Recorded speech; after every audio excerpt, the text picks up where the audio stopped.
After months of quarantine, we're all interested in how we can become our best self. The team at Permanent Makeup and Cryo is here to help you get the flawless makeup look every day without the extra effort or time. When it comes to your appearance, you deserve the best care that money can buy.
With round one in the rear view, early leads are apparent, but the field is still stacked upon one another.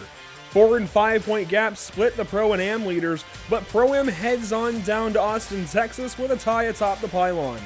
It's a late afternoon showdown in South Texas, and the NARL gunslingers are here to play. Hi, welcome to Pit Stop TV and the virtual circuit of the Americas. I'm Andrew Cardinale IV with JP Costa alongside Emerson Arden manning our social media. From a former Formula One venue to one of the most modern, COTA was built for and is in every way a premier Formula One racing circuit, but it doesn't stop there, JP. NASCAR, IndyCar, and IMSA have also visited COTA in its short history, and it's almost always one of the most exciting rounds among those schedules. Even just this week, earlier on Monday, we saw GT3 cars battle it out in the Lone Star Racing GT3 series here on Pit Stop TV, and it was a thriller down to the last lap. Yeah, it was an absolutely amazing race, Andrew, and it's an absolutely amazing racetrack. Love it or hate it, I mean, it's just a purpose-built F1 racing course, as you mentioned. It was launched in 2012 for the F1 season. It has been present ever since, and as you mentioned, a lot of different categories race around here. And today is time for the NARL boys to all pretty much tackle the racing course and see how they're going to fare out. You can see a bunch of clouds, Andrew, as we were talking pre-broadcast. Not unusual Texas day in June, in Austin, I should say, day in June. But, well, drivers are going to have to tackle the low temperatures here today. Should bring an interesting challenge. Yeah, we were all expecting heightened temperatures. This is a late afternoon race, but I mean, this is more than monsoonal here in Austin, Texas. It is cold. If Emerson was down here, he would be bundling up in a few sweaters and some sweatpants.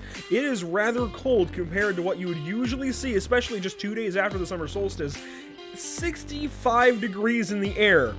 It's about 50 degrees lower than where it should be. Say 40 even. That is bizarre to see, and of course this is a simulator, so that's a big part of it, but 65 degrees in the air. I'm not sure how these guys have managed to get that for their race, but they're lucky, because otherwise this could have been a very hot, a sweltering day. And well, yeah, they are just lucky. 65 degrees in the air, 80 degrees on the track. It's going to be a whole lot better than it could have been for them. Let's check out the track map here at Circuit of the Americas. Of course, turn one uphill, a wide entry, a narrowing apex and exit that always sets up for big moves and big opportunities once you get down to the bottom of turn two and through the S's. Yeah, absolutely. The S's are going to be an interesting point, because obviously it's so technical. You need to be absolutely perfect. If you get it a bit wrong, Andrew, you're going to be hitting one of those verse stoppers that me and Emerson like to call them, and they're going to be treacherous. Obviously, then you head out of the S's. I guess you can say even out of turn 9, you know, they're going to be extending all the way through there. The front tires are going to be screaming out of temperature. Then you head out of turn 10, which should be flat out, and then the braking zone down to turn 11, which setups for the massive back straightaway. Out of turn 11, you go down that long straightaway, one of the longest in NASCAR, before you get down to turn 12, a sharp, more than 90 degree, actually I guess less than 90 degree, more acute than 90 degree left-hander into the stadium section, the beginning thereof. Once you come around turn 13, you get really into that stadium section, turns 14, 15, 16, you've got big stands behind turn 16. It just feels like you're in the infield, or like in such a cool environment, and then you pop back out under the bridge into turn 17, and around that 4 apex sweeping right-hander to bring it down to 2 sharp left-handers, 19 and 20, to wrap up the lap. We saw in the NASCAR race earlier this year in March, Ross Chastain took advantage of turns 19 and 20, maybe, sure, using the door of some cars to get on by, but took advantage of those corners regardless and won the first, well, I guess the second NASCAR race, the first one in the dry, but the second NASCAR race ever here at Circuit of the Americas. So those are crucial corners. And that start-finish line, it's technically, the start line is technically down a little further where we have it on the track map, but the line they're racing to in the actual finish will actually be a lot closer to turn 20, so there's not as much time out of that last corner to set up for a run to that start-finish line, JP. You've got to make the move in the corner. You can't set up for a runoff. Yeah, absolutely. You know, it's just the same timing sheets that I think F1 uses for qualifying and also the race as well. So you have to be absolutely perfect on the exit if you want to get a shot at a last lap overtake, literally last corner overtake. But I mean, Andrew, that's going to be the question. Will drivers be close enough? Will they risk everything on the last lap? Well, I guess we're going to have 2 opportunities to wait and find out. Standings after round one look like this. Ronaldo Castro on top of the board for the amateur class, 54 points. Drew Swank in the second spot, just 5 points back. Kevin Simpson, Chris Sanchez are tied at third and fourth, only 6 points back. Chase Wilson is a little further back, though, in the fifth spot, 9 points behind Ronaldo Castro. Then you start to see the points, the deficits are piling up the further on you go down. It is worth mentioning, Sully Sad, Zach Rosar, they're tied down there in 15th and 16th. Stacey Bertrand and Ilya Speaker are tied in 8th and 9th. Otherwise, it looks like most of these guys get away into their own positions after just one race of 8. Yeah, absolutely. We're going to see big shakeups, I think, after this race, Andrew. And obviously, after the first race, you normally get, where they finish on the racetrack. Now we should see a bit of separation amongst them. We should see, drivers excelling, some suffering. Well, we're just going to have to wait and see how much points are going to shake off. And obviously, on the Pro and Pro-Am side of things as well, we do have some interesting points. Now, as far as the Pro-Am points, this is what I was talking about with the tie in Pro-Am. Luan Hott and Curtis Jones, after one round, are tied, just a little ways ahead of Scott Reister, Lowy Santi, and Mitchell Johnson from Parabellum Racing. And on the pro side, you can see Victor Miranda leads things, but Dino Filippa is not very far back. Eric Goldner, only 5 points back. Ricardo Rico, Juliano Romagnolo, of course, in that conversation. Nicolas Rubelar, Marcelo Kanoff are tied. James Hansen makes the top 10 after 1 week. So a lot to talk about as we come into round number 2 of the North American Racing League Porsche Cup season number 2. And let's begin in qualifying. As you can see, some sun is now onto the racetrack. Let's talk about the track temp. It's gone down a slight bit, JP, but I think as we get some sun out there, it might come up a little bit. But first car we want to talk about is this guy, Brandon Louvier, who just began his first flying lap. He is a hometown boy, JP, and he has definitely got a chip on his shoulder today out there qualifying car 888. Yeah, he definitely wants to excel at his home track, doesn't he, Andrew? He probably has a few tenths of a second, ahead as an advantage over his competition. This is the S's we talked about during the track map. You can see those big curbs, I guess you can say, just on the apex. You cannot touch them. I'm pretty sure the drivers will have a bit of damage if they ride those curbs too high, but you can see here it requires absolute precision, and the driver of the 888, well, has done absolutely that. Here the front tires might be suffering a little bit, but now he has plenty of time to breathe as he heads out of turn 10 and into turn 11.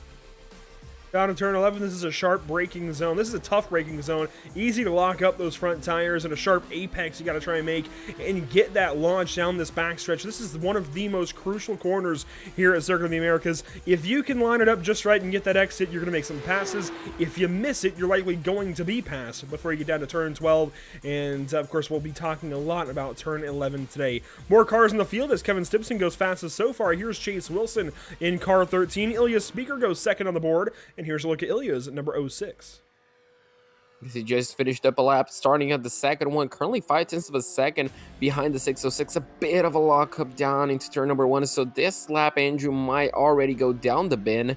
And you can see here Kroom as well into number 45, making his way out of turn 1 into turn number 2 right here. So he's going to want to improve his lap. Currently, he sits 4th place, 7 tenths of a second. So I guess we got to give some praise to the number 606. I mean, that was a fantastic banker lap. You can see here Aubrey Kundal as well in the 653.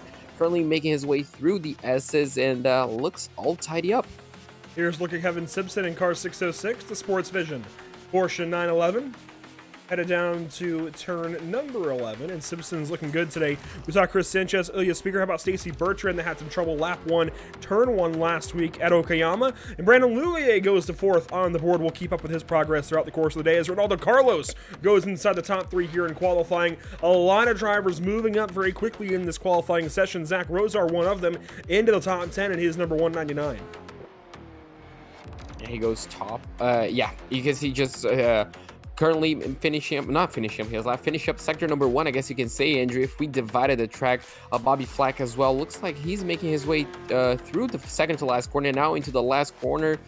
Is it, if I'm not mistaken? No, it's not, actually. It's just down the back.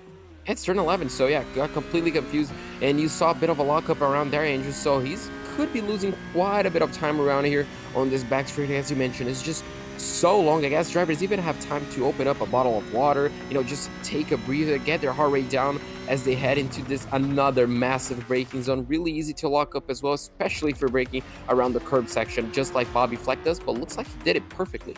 And you can see just how bright those rear rotors were glowing into that 12th corner. These guys run pretty aggressive rear brake biases. And in fact, the baseline setup for this car usually has the brake bias, as Milan Harris goes to the top of the board, usually has the brake bias around 45%, and that is 45% front bias, 55% rear is what that means. So that's a lot of rear braking in these cars. It's a lot more than you run in most any other car in anything, and we might even see some more rear lockups today than we usually see, especially trying to get this car to muscle around those sweeping corners, the S's and the like of it. So we might see some aggressive rear brake biases today, and especially with the open setup pro-am race here in a little bit. Of course, the amateur setup for this first race of the day provided by the fine folks at Virtual Racing School, VRS, and with 2.5 minutes to go, Travis Watts trying to make the most of it. Yeah, he wants to improve a bit on his lap. You can see the 777 as well wants to improve a bit of his lap. I'm pretty sure he's opening up his final lap. I think you can confirm that with me, Andrew, but currently sitting 2.7 seconds away from pole. So he wants to improve a bit on that starting position right there. He's currently outside even in the top, no, he's just inside the top 20, 19th place. So you can see, Andrew, we have a bit of separation, but drivers are very close, as you can see from the top 10 as well. Bobby Flack, you could see right here now, Wilson on the number 13 as well, exiting turns number 1 and into turns number 2. You can see here literally on the number 18 as well, the Moradnes machine just exiting turn 11. A bit of a looks like a wiggle on exit could cost him a bit of time. You can see here the number 08 and Armando Bejarano as well on the number 05, currently 2.2 seconds away from pole. A little bit of a lockup, so drivers seem to be struggling, Andrew, even with the low temperatures. And that's just the nature of this car and this track. Armando Bejarano here in car 05 in 15th spot. Milan Harris currently on pole in car 69 for Rockefeller Racing. Kevin Simpson and Bobby Flack. We got to talk about Bobby Flack, the fact that he went third here in this qualifying session. We talked about him earlier on in the session, down around 10th, 15th, and suddenly went way quicker. Armando could be looking to do the same thing here, 2.2, well, almost 2.3 seconds off of pole at first. This is his final lap as he comes down into turn number 20. We'll see what he can do. And the Wahoka Racing number 05 tracks out just a little bit onto that AstroTurf. Will come across the line, and does he go any faster?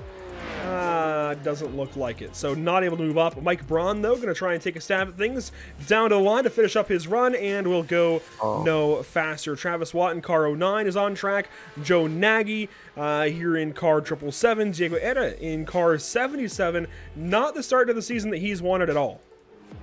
Yeah, unfortunately not, but you can see he improved quite a bit on that last final lap, Andrew. He jumped up quite a few spots. You can see here, Billy Bowerman looks like he missed the pit entry right there. You can see here the winner of race number 1, Carlos, just trying to finish up this lap. Currently, he sits nearly 1 second away from pole, Andrew. So you can see here the big difference between one round and the other. Maybe this is not his racetrack. We're going to see if he can improve right here on the dying few seconds of qualifying. Up to 5th. Oh, you can see there a big improvement from him. Again, 9/10 of a second, but a big improvement from the hometown boy. And, well, I guess he's going to be a bit pleased with that improvement, Andrew, but not where he wanted to start. That is big for Brandon Louvier to go up into the top 5 for his starting position here in his hometown round number 2 of the season. Let's go ahead and go through our starting order today at Circuit of the Americas for the amateur race. Milan Harris on pole, Kevin Simpson in the second position. Starting third, you'll find Bobby Flack in car 88. Starting fourth, you'll find Chase Wilson. Starting fifth, we just talked about him, Brandon Louvier, just ahead of Ronaldo Carlos, last week's winner. Chris Sanchez, Matthew O'Leary, Ilya Speaker, and Stacey Bertrand wrap up your top 10. You can see in 11th place, we're going to have John Crewman, the number 45, and Aubrey Kundo alongside of him in 12th place. 13th place in starting row number 7, we're going to have Zachariah Roser in the 199 and Diego Ere in 14th place just alongside him. Row number 8, we're going to have Drew Swank in the number 8 and David Stevenson in 16th place alongside Andrew. On row number 9, we're going to have Armando Bejarano, and alongside him, Mike Braun. And finally, row number 10 on the inside line in 19th place, we're going to have Travis Watt and Michael Clark.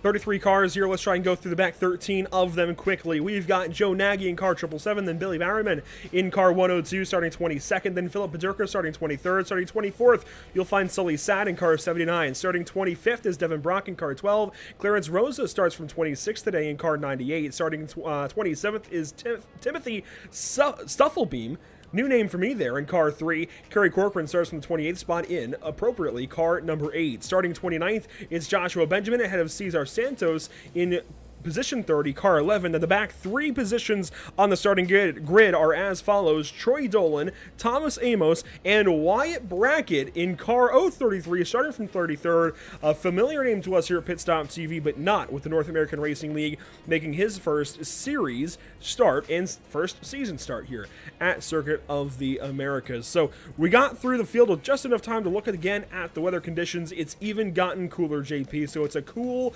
start for the amateur race here at Circuit of the Americas. Let's wind the music down. Let's ramp those engines up. The red lights are on. The green lights are on the way for the first race on the day. 30 minutes of amateur racing at COTA begins now.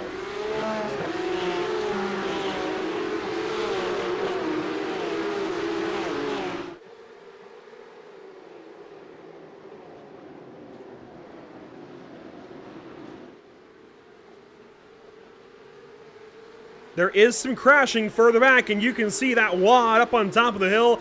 There are multiple cars, one car flipping through the air, and I think that might have been Ronaldo Carlos. I'm not entirely sure. No, it was not. It was not Ronaldo, but it was a very similar looking car. Yeah, it was an all-black Porsche. Looks like he kept on going somehow, Andrew. I'm not pretty sure how you can just flip a Porsche and keep on going, but you can see here the rest of the top 10 making their way out of the S's and now into this small uphill and then downhill section. Looks like all of these guys managed to get it through. We saw a bit of, I guess, backing up on turn number 1, but they all made it, looks like, without contact. The leader has a bit of separation from second and third place, but you can see they're all bunched up, and we are going to see a move down into turn 11 right there for position, and, well, he gets the move done. Down the backstretch for the first time, we don't have DRS to deploy, but we do have big wings creating big holes in the air to bring us some big drafts by the time we get down to turn 12. Ronaldo Carlos has Chase Wilson close behind, but I don't think anything is going to come of that. So as we get down to turn 12, Chase moved there for the 4th position. And most of the field, I think, just trying to settle in right now. You see Kevin Stibson now has to worry about some of these guys. I mean, they are starting to pack up a little bit. Even Brandon Louvier, who lost a spot off the start, I mean, they are close, but not making moves just yet. Yeah, they're very close, Andrew. You can see on the braking zones, they're actually catching up everybody. And we almost got scared by, a little bit of contact down into turn 11. But you can see right here, they get a bit closer and then they separate. So maybe drivers, are faster in some section of the racetracks than others. Obviously, it's only lap 1. Billy Barrowman in trouble. Oh, be careful on the rejoin. Looks like he's going to hold off a little bit. And that looks like to be on the stadium section. Yes, it is. So maybe a bit of contact right there. Oh, Ronaldo Carlos around in car 22. Lights up the rears, gives us a smoke show. And that will be his first lap, literally up in smoke. And likely his back-to-back effort here as far as wins up in smoke as well. He'll drop down to the 14th spot before resuming. Let's go back to the start of lap 1, to the start of this race, and see if we can find out a bit of what happened there early on in this event. So we have the field on the grid. We might have to adjust a little bit to get to our point that we're looking for in the top of the hill, but there was definitely a lot that happened, and we really didn't see much of it, so this will be a good look. Absolutely. You can see down into the braking zone. We're going to see a bit of backing up right there in the middle, but then it looks all okay. Then something happens right here. Oh, you can see there are 3 wide. One car almost flips. Then you can see one car's turned around. Oh. And that was Devin Brock that went for a flip, and Devin has not resumed the race after this moment of trying to get back in. He is on the pit lane and has not continued any further. So that's a bit of a look as to what happened there. Unfortunately, we can't stick on that for too long. We've got a race to continue on with, as these guys are inside of 26.5 minutes to go as of now. And you can see our leaders in frame down to turn 12, and Brandon Louvier making a pass on Drew Swank, side by side. Oh, don't count as that a pass just yet. You can see now Drew is going to have the inside through turns 13. He should be able to hang on. Maybe Louvier can do something on exit. Not quite. It was forced out a little bit wide. Maybe down the inside over here. Not quite. He's going to go wide, Andrew, to get a better exit. But looks like he just missed the apex a little bit. A valid effort right there. Maybe a bit of knowledge learned from the 888. But looks like he's not going to be too close, at least on this occasion. Milan Harris dropping out for a moment, brings himself back into the session, it looks like. But what that actually was at a turn 12 was, oh my goodness, Sanchez goes way out wide to the Whataburger sign out in the corner. That is an off track and likely a slowdown for Sanchez. And yes, he goes wide in 20 and will let Swank go by. Swank actually made the pass on Louvier down the backstretch and into turn 12. And now Louvier with an opportunity maybe at Sanchez. Bobby Flack, though, goes purple that lap, a 2:08. And Sanchez to the inside has to let Louvier go on by for the corner. Milan Harris is dropping out, Andrew. I wonder if he's on the pit lane serving some sort of penalty. No, he's had those connection issues. Oh, yeah. So yeah, just dropping out of connection. So a little bit of scary occasions, I guess you can say, for our leader, and we're just gonna have to keep an eye out for him for the rest of the race to see if nothing serious happens. Unfortunately, I don't have any wood to knock on, Andrew. So hopefully the curse won't act upon us tonight. Somebody who was just in the pit lane is this guy, Diego Etta. He's in a lot of trouble. Car 77 has a lot of rear damage, and I think he might have been swept up in those issues lap 1, maybe even lap 2. But now trying to recover. Obviously just left the pit lane, I think, after some repairs. The car is still not 100%. Yeah, unfortunately not. He's going to have to carry out this race with quite a bit of damage, and that obviously is going to cost him at least a few tenths of a second per lap. You can see the number 52 as well. Looks like Stacy was involved in some sort of trouble as well, Andrew. You can see it started on the top 10 and it's currently 27. So a good effort in qualifying. Unfortunately, the race definitely did not go the way. You can see for John Kroom as well. Started at 11 and 28. So yeah, really those teammates are not having the best race today, but still 24 minutes. Plenty of stuff still to happen on this race. And they were teammates, Stacy Bertrand and John Kroom. They started 10th and 11th for Rockefeller Racing. So a great qualifying effort for them, but not a great racing effort after something happened on that opening lap to each of them that put them back at the back of the field. And, Philip Durka, as we were following along, goes for a spin there out of turn 9, it looks like. Just kind of odd timing that we were with him when that happened. But back up towards the front of the field, here's Kevin Simpson chasing Bobby Flack, 2nd and 3rd. Simpson on the 3rd spot, Flack in 2nd. Milan Harris still leading, so positions changing further back. Chris Sanchez down to the 7th spot, just ahead of Matthew O'Leary. Joe Nags on the top 10, and there goes Sanchez for a spin. So he had a slowdown previously, didn't he? Yes, he did. On the first or second lap. So definitely these first few laps are not treating him too well. It's the same type of spin we saw from Ronaldo on the first lap. So yeah, those rear tires are not working out too well for some drivers, Andrew. Clearly the traction out of some corners is proving to be quite an issue, and you can see him just weaving, maybe a little bit frustrated on himself. So yeah, he's going to drop outside of the top 10 if I'm not mistaken. And yeah, he has quite a recovery drive to put on if he wants to get himself back into those high up positions that he once was. And that puts him behind Ronaldo Carlos by about 5.2 seconds. Remember, Ronaldo did about the same thing, spun out of turn 20 and took himself well out of contention for a race win, but not out of contention for a top 10. Ronaldo's still in a decent spot with 22 minutes to go in 12th position. And the deficit to position 10, Michael Clark, is about 3 seconds or so. And Ronaldo was definitely quick in qualifying, and he showed quite a bit of pace on the first and second sector of the racetrack. So he probably has quite a bit of time, to catch up. Probably has quite a bit of pace on his car as well. So we're just gonna have to keep an eye on the 22 to see how high he can get up. Obviously, Andrew, he's still defending that first position on the championship, so he definitely wants a good result to follow up his race victory last week. Ronaldo down to turn 12. Mike Braun, Joe Nagy going after it. Here we go, side by side into the stadium section. On board with Mike Braun, Joe Nagy just ahead in car 777. Nagy makes the pass and goes from 9th to 8th position. So some work to do for Mike Braun, it looks like, if he wants to get that spot back. And look at Michael Clark. This might back these guys actually up to Ronaldo Carlos. Might make his job easier if he wants to get back into the top 10 as they battle. Absolutely, it's going to work perfectly in his favor because you just saw Mike Braun and Nagy going side by side, and that definitely slowed them down a little bit. Back them up. There you go. To Clark, and definitely is going to be backing them up to Stevenson and Ronaldo. So interesting battle right here, Andrew. A three-way battle for 9th place. For 8th place, actually. I'm all up for it, and I'm pretty sure the drivers behind them are all up for it as well. So a good start to this one, 9 minutes in. A big thank you and a big shout out as here's a pass from Braun to the inside of Nagy. Good move there.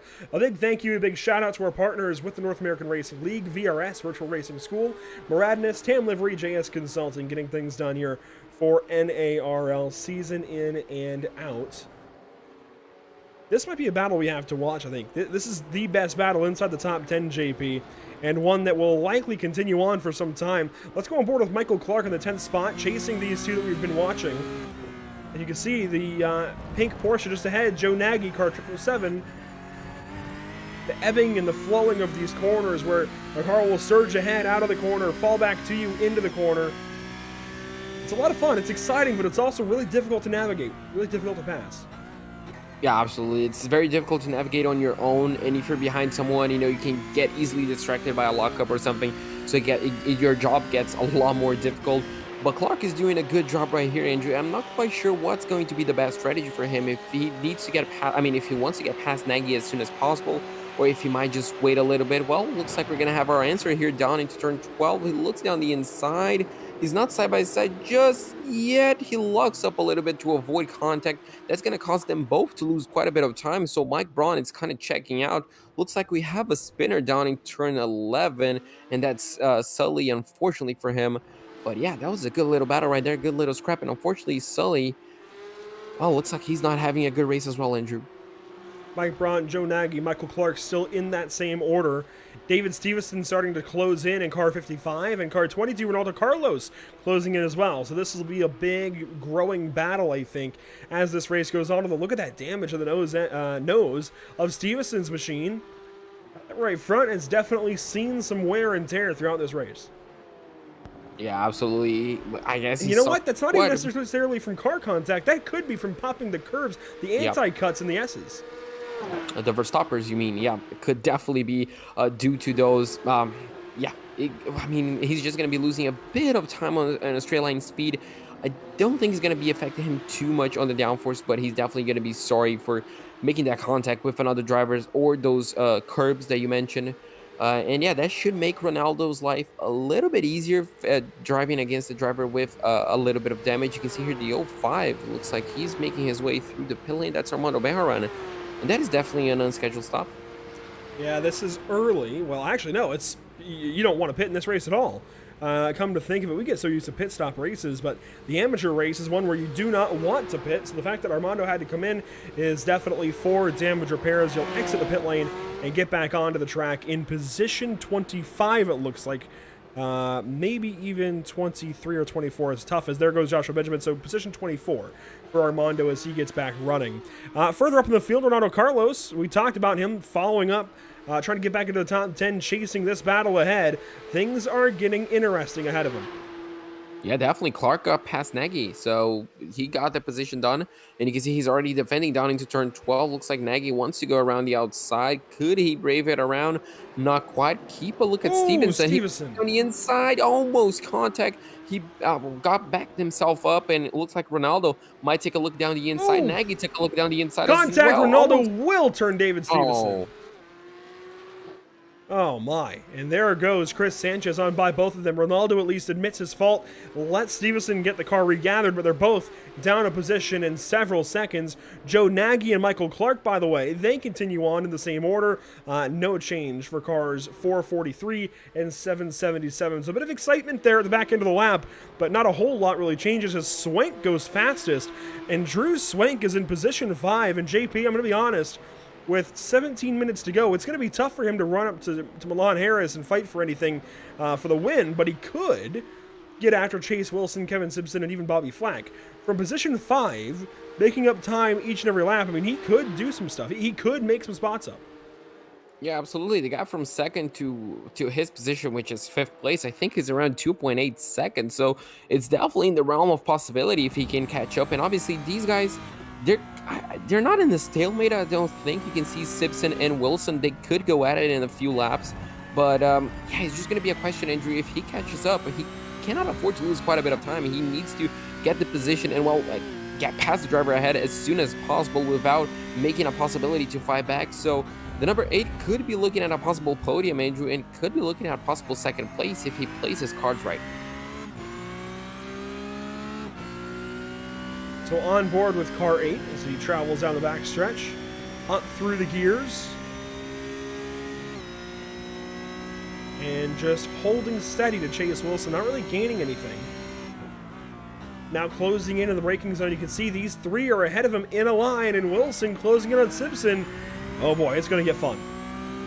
This is going to get a lot of fun, Andrew, just by watching it from the onboard of the 8. You can see here, this is a Simpson machine. You can see he has quite a clear view up ahead, but his rear view mirror, Andrew, is absolutely full of the number 13. So it's getting very intense up at the top. This is a battle for the final podium position, so it's quite an important one if you want to get up on the podium, if you want to get those points. Looks like Simpson got a bit of a gap to Wilson, who is currently holding off against Swank, so it's kind of a roller coaster. It goes up and down the gap between these drivers. It's so interesting to keep an eye out for.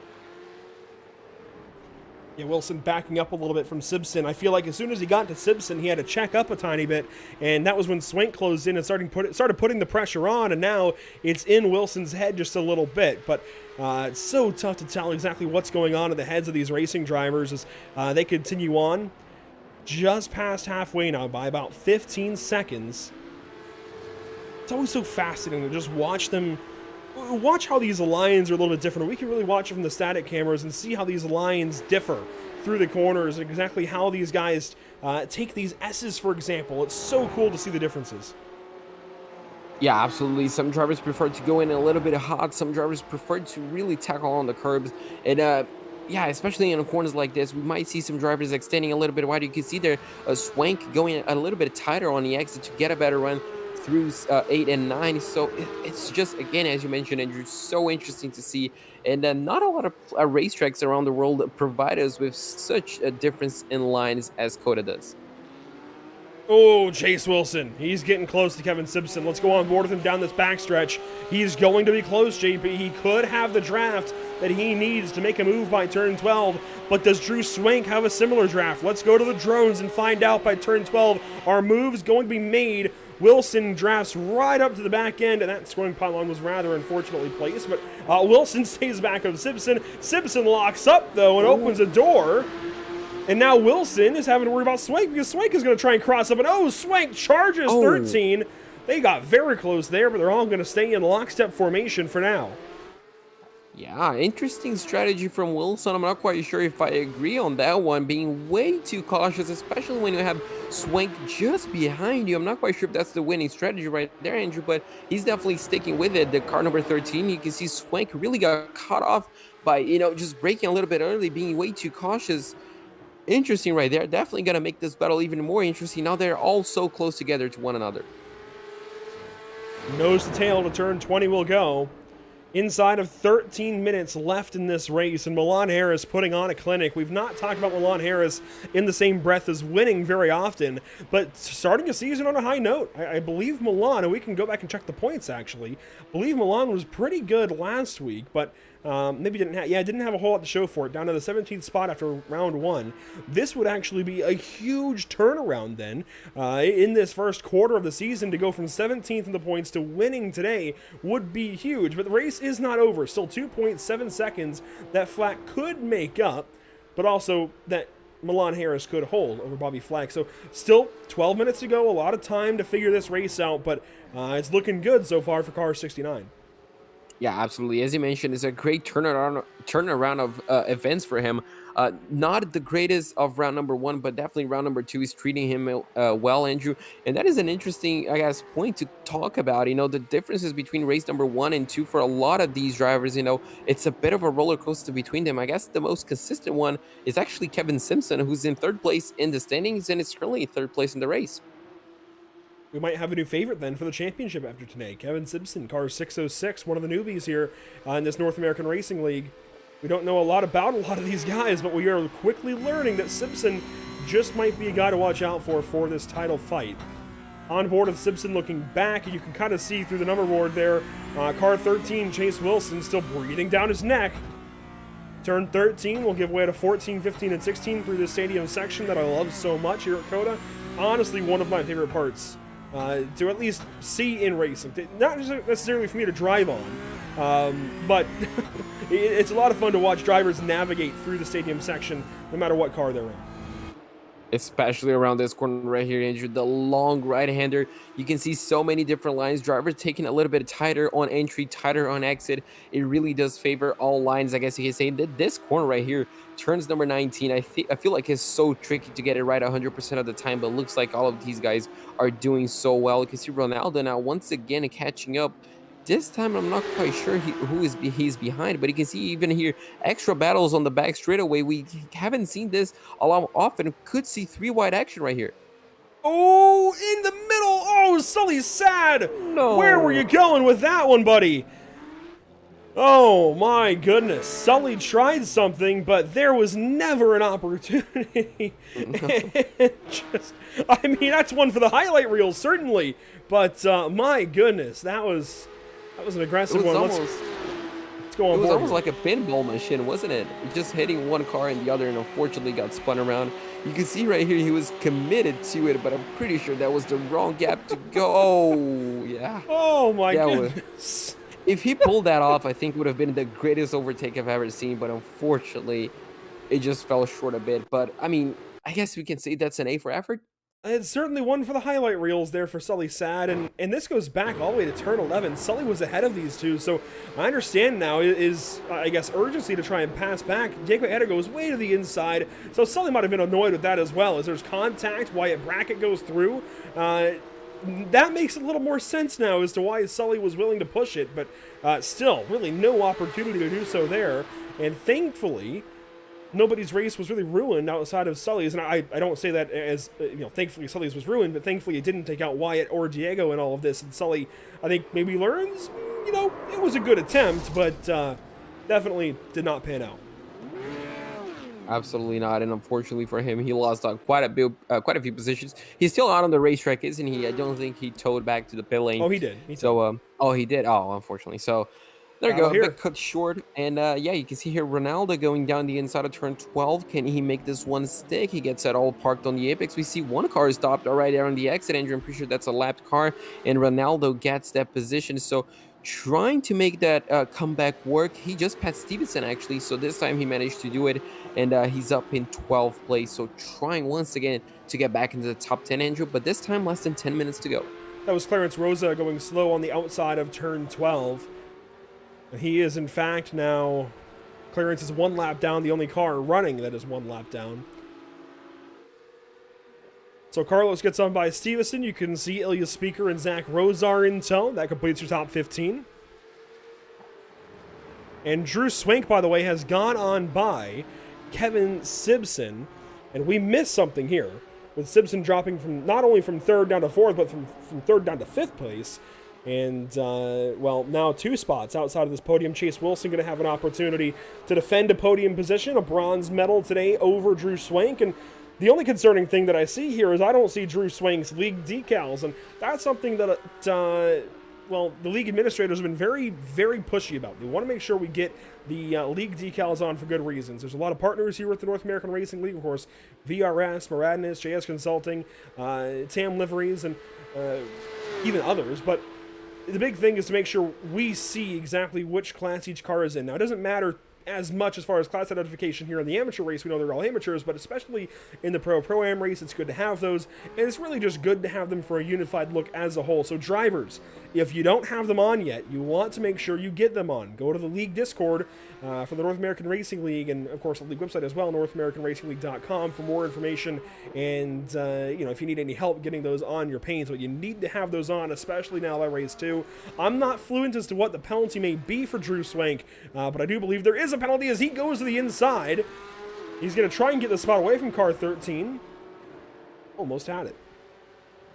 Yeah, almost definitely had it, because he's trying to hang on around the outside. Can he do it? I would be surprised if the Porsches can go side by side through the right-hander. It looks like they were able to. Now down the inside of 19. Oh, contact. Can he clear the 13? Oh, I don't think it was too clear, Andrew. And you can see here the 13 will come under pressure from Simpson. Not quite. So an interesting move, a brave move around the outside of the right-hander. And, well, Swank finds himself in a podium position right now.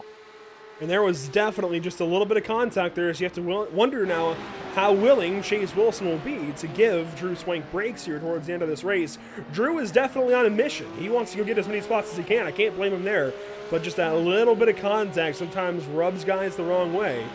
So we'll see how Chase Wilson opts to handle that. I think early enough in the season, Chase shouldn't be too aggressive about it, but certainly if he has an opportunity to get side by side, might race him a little bit harder. It is only race 2 after all. We don't need to get into too much drama just yet, right? But it is always fun from our point of view. It is always fun. It certainly is, Andrew. It certainly is. You can see right here even from the S's, you can see there Wilson.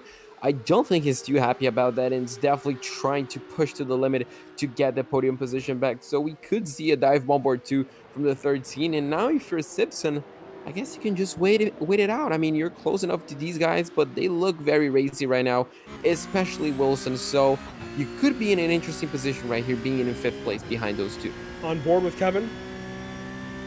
We'll see just where these guys top out by the end of the straightaway. 150, 155. We have a 160, almost 160 miles per hour down to turn 12. That is quick, especially when you get down to 50 miles an hour there by the apex. So these guys are going from a lot to a little very quickly in that braking zone. As Wilson taking a look here at Swank, we could have a move here shortly. Yeah, definitely. You can see, Andrew, the problem with sometimes running your car like this, with essentially trying to get it back, it could be overdriving a few of these corners and essentially just slowing you down, trying to be fast. Now we see a massive lockup by some driver who's just ahead of the 5, Joe Nagy. So he dropped out of 10th position. Yeah, he dropped down to 11th with a massive lockup. So yeah, unfortunately for him, he's going to be losing out on that position. And those tires, well, they could be suffering by the end of the race, Andrew. 4 minutes. If you lock up, you're going to be adding quite a bit of wear, but I'm not quite sure if it's going to be that effective. It's going to affect that much of the drivers on this short, I guess you could say, sprint race. Swank and Wilson still nose to tail here, separated by a little bit, as Sanchez made that pass for a 10th on Joe Nagy.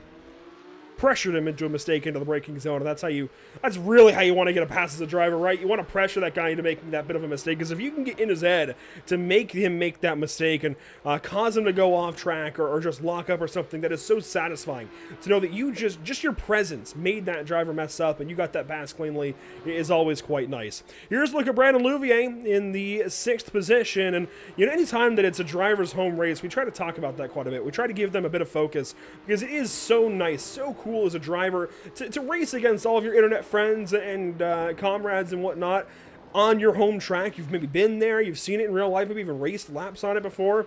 It is definitely cool, and Brandon Louvier doing a good job today out of Texas. I know he's not in the top 5, maybe not where he would like to be overall, but he is leading the effort here from Radness today and is just outside of that top 5, 6th place, well inside the top 10. He's got a teammate close by. This is a good race, all things told.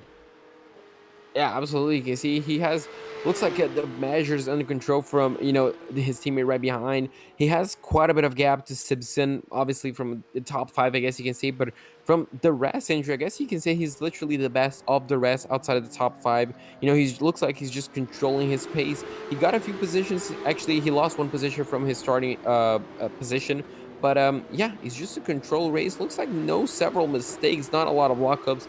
Not a lot of action, I guess you can say, but sometimes it's what you want, a nice, quiet race to just make sure you grab some points. And, well, I guess you can say he's just going to drive off into the sunset to go home, and I feel like he's going to be pretty happy if he can finish in this position. Yeah, if you didn't touch on the fact that it's been a quiet race for Brandon, I was going to. It's just been a nice, quiet day. It's exactly what you want at a place like Circuit of the Americas. Just keep it quietly in contention and stick on through to the end. Now, across the line, to take 2 laps to go, it looks like, is Milan Harris, and pinging that 2 laps to go by maybe a second or 2.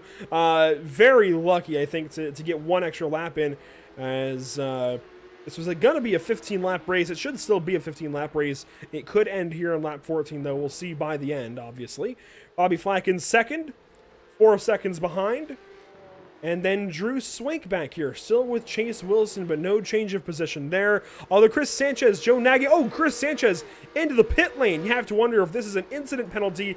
And you know what? Scott Reiser talked about in the YouTube chat earlier on that it would be tight. Only 15 incidents for each of these drivers. It seems like Sanchez is going to be on that. Yeah, drive-through penalty you can see right here, Andrew. So that was definitely an instant penalty for him, and it's just so easy. Even I mean, without the 4x from car contact, just keeping your car sometimes on Oh, those white lines, and just oh clips the no. turbo. Unfortunately, goes from bad to worse. Looks like no one behind him. He's gonna do a 3-point turn essentially to get it back. So yeah, not the finale, the number 5 won at Andrew, but yeah, just as you mentioned, 15 minutes, 15 instant points, that's on the limit. This could be on the limit as well. The 13 looking down the inside of turn 12. He's going to go for it. He's going to go deep. Swank is just going to break a little bit early. A bit of a lock up from the 13. Could we see some Ooh. action on the exit? Yes, we can. Composure right there from Drew Swank to try and pull the crossover. Can't quite get it done yet. Still so close as they run into the stadium section. Swank a little bit sideways there. On the power, on the brakes, trying to find something to get back by Chase Wilson, who's taken that podium spot right back from him. And Milan Harris will come around and take the white flag presented by Whiplash Simcams here in just a moment. Sway still putting pressure there on Wilson. Here's Milan Harris, turn 19, now turn 20, and this is going to be close on if he pushes an extra lap or not. I believe he's tracking to this start-finish line, and no, it's down to... okay, I guess it was. There we go. White flag presented by Whiplash Simcams. We're going for a 15th lap here at Circuit of the Americas. Chase Wilson, Drew Swank still in line as we go down to turn 1. Or up to turn 1, rather. As actually, look, Swank has pressure from Simpson. Maybe a slow down penalty. I don't think it is because he didn't lose a lot of time to Wilson. But yeah, you're right. He got under a little bit of pressure from Simpson and Andrew. This could be what Wilson wanted to make sure he finishes on that podium position. Got quite a bit of breathing room right here, but I'm pretty sure the number 8 will come charging in on this final lap. Only time will tell. Further back in the top 10, Joe Nagy close to Michael Clark as they go up the hill. Here's Ronaldo Carlos to the inside of Nagy, looking for a spot there. Carlos trying to break back into the top 10. He had it earlier, then had issues, and now he wants to get back in. We'll see if car 22 can do it. He's just behind car 777. Now Drew Swank, Chase Wilson down to turn 12. No, not turn 12. Is there? There's somewhere around there. There we go. Turn 11. This is where we want to watch with these guys because you've got this long backstretch, JP. It's going to set up for a big move if Swank can do it. Yeah, absolutely. And we could see a dive bomb, Andrew. You can see he's closing in. Slowly but surely, he's closing in. He's getting a bit of straight line speed advantage. You can see there Wilson going a bit to the middle of the road to make sure he goes defensive. Swank is going to look to the outside. You can see the number 13 broke a little bit later. He's not going to have the advantage of using the racing line. Swank, although, hits that sausage curb on the inside. You can see Wilson still going defensive. This could hurt him on the exit as you can see there Swank not close enough, Andrew. He's running out of opportunities, but we saw...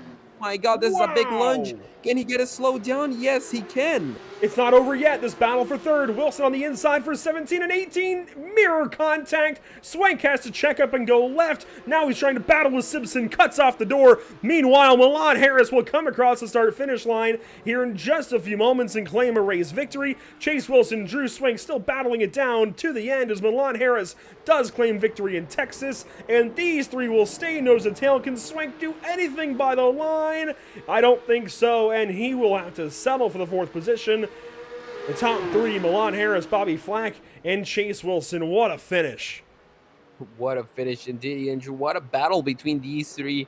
It was absolutely amazing, and it almost came down to the line. You can see there, looks like Louvier and his teammate Leary also came across the line to finish 6th and 7th. Mike Braun is going to finish in 8th. Clark is going to finish in 9th, and Nagy, I think he's just going to be able to hold off Carlos. Looks like Carlos had some issue on the final lap.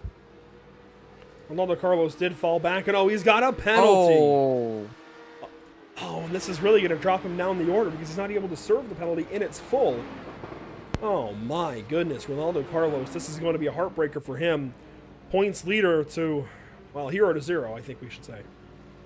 I was just going to say exactly that, Andrew. From 0 to 0, he's definitely going to be losing the championship lead. He definitely didn't want that coming in Dakota, but unfortunately, that's the way it went. Did he?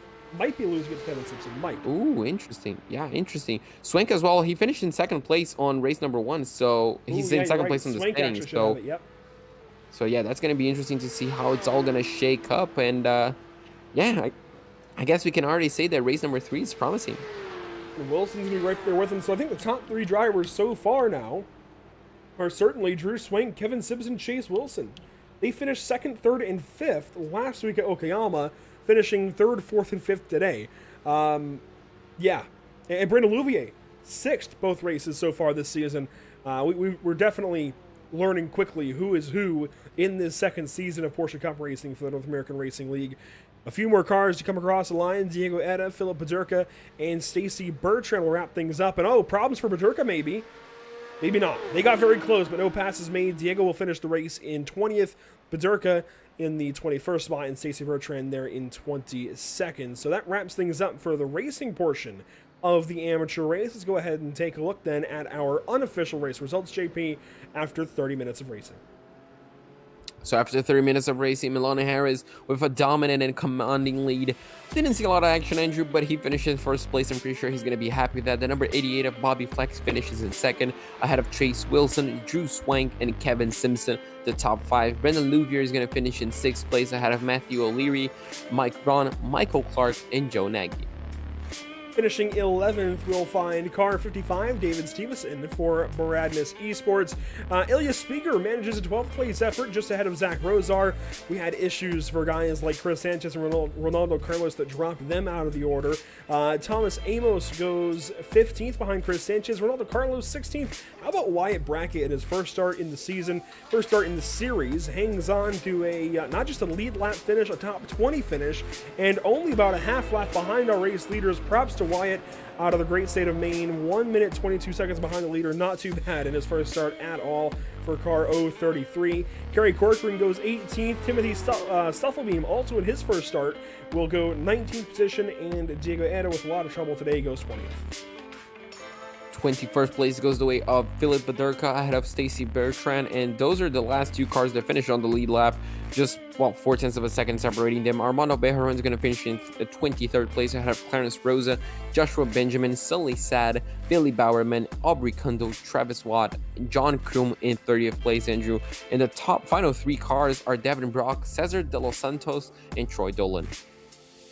33 cars today, and Milan Harris was the best of the bunch. And Milan, we don't get to talk to you very often. This is, the first time, of course, this season. This is a great way to kick the season off, though. I know it wasn't the greatest run at Okayama last week, but a good turnaround today in Austin, Texas for you.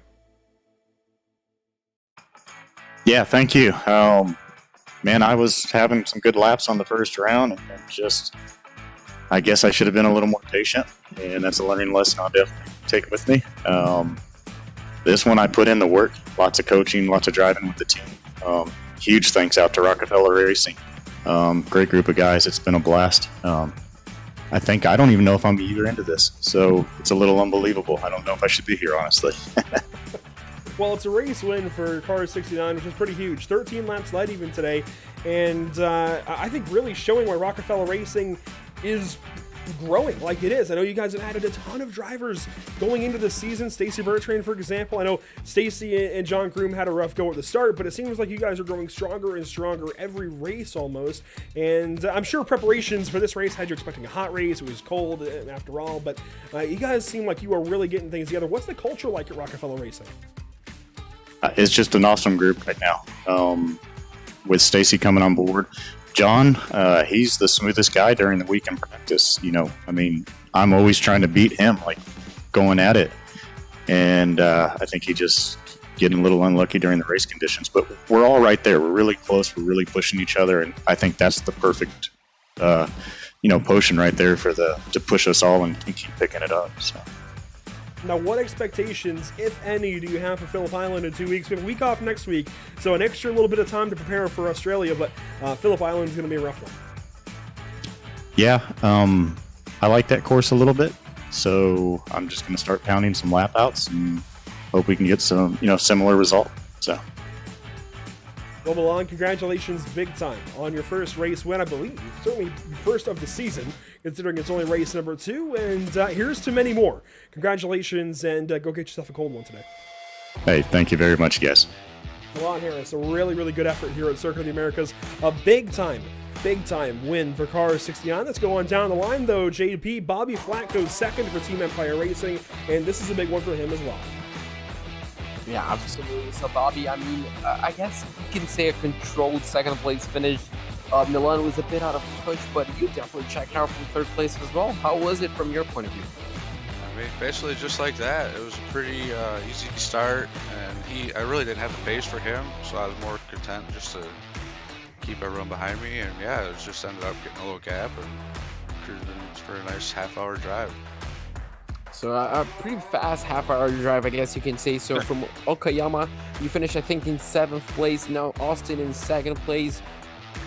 How would you prepare for Phillip Island? I guess you could say it's a bit different from both of those tracks. Yeah, I would definitely say that it's a lot less forgiving. I do happen to enjoy it. Kind of like those grass tracks, so we'll see. It's going to be tough with these cars, as every track is, but it's just got to stay on the track and see where we end up. And I mean, could we expect a first place finish from the number 88? I mean, I would hope so, but I just go out there and try and pick off some top fives, not try and do too much. Get yourself in trouble with these speed cup cars when you try and overstep yourself. So we'll just see what happens, I guess, right? Absolutely. Consistency is key on a long championship, and I definitely wish you the best of luck for Phillip Island. Hopefully we can talk to you then. So Bobby, I mean, well done on the race today. A 2nd place finish is definitely great, and well, best of luck for next week. All right, thank you, man. Thanks to all my Empire Racing teammates and for all the help, and we'll see you next week. Absolutely. So Andrew, that was the number 88 of Bobby Flack. I mean, a nice control race at the front. I mean, if I was in his position, I wouldn't complain as well. Just getting to a rhythm. I mean, even maybe pop in some music on your earpiece and just enjoy the Sunday drive. Definitely a good way for those guys to start the season. Now, in case you're tuning out, in case you're only watching for the amateur race, we invite you to follow along with Pitstop TV for all we have to offer. We have all kinds of racing throughout the course of the week. Next up, after tonight's festivities at Circuit of the Americas, is Road America for the MPI Cup Series Sunday evening at 9 p.m. Eastern Time. That is 8 Central, it is 7 Mountain Time, and 6 Pacific. And of course, you can extrapolate from there. That is NASCAR Next Gen or Gen 7 cars at the 4-mile Road America course in Elkhart Lake, Wisconsin. It's going to be a lot of fun. Round 17 of 35 from their season, so right in the middle as we come up to the halfway point. And when we last left off with them at a road course at Sonoma, Podium Esports took over for Nashville Super Speedway. Now back with them at Road America should be a lot of fun. Then Wednesday, we've got the Michigan International Speedway for the Outlaws Sim Series at 7:30 Eastern. Then a week off of racing for July 4th festivities before we come back to the Outlaws Sim Series with the Eldora Speedway. So in case this is it for you this evening, stick with us in some category, in some way. Follow along with us on social media. JP, there's plenty of ways to do so. Absolutely. Obviously, we're present on each and every single social media. Facebook.com/pitstoptv, Twitter.com/pitstoptv_, on Instagram.com/pit_stop_TV, and obviously on YouTube.com/pitstoptv1. Now, quickly, upcoming races for this series as we talk about the schedule, opening up at Okayama last week, continuing on to Circuit of the Americas today.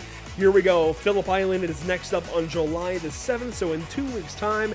Then July 14th, we've got Silverstone, then Montreal in Canada, Indianapolis for round number 6, Suzuka International Racing Course in Japan for round 7, and Mountain Panorama Circuit, otherwise known as Bathurst, on August the 11th to wrap up this season. So a lot of rounds coming up, still 6 to go for the amateurs, 7 though for the pros, pro-ams. They're up next here at COTA. Stick on through with us. We've got a quick break before we come back racing after this intermission.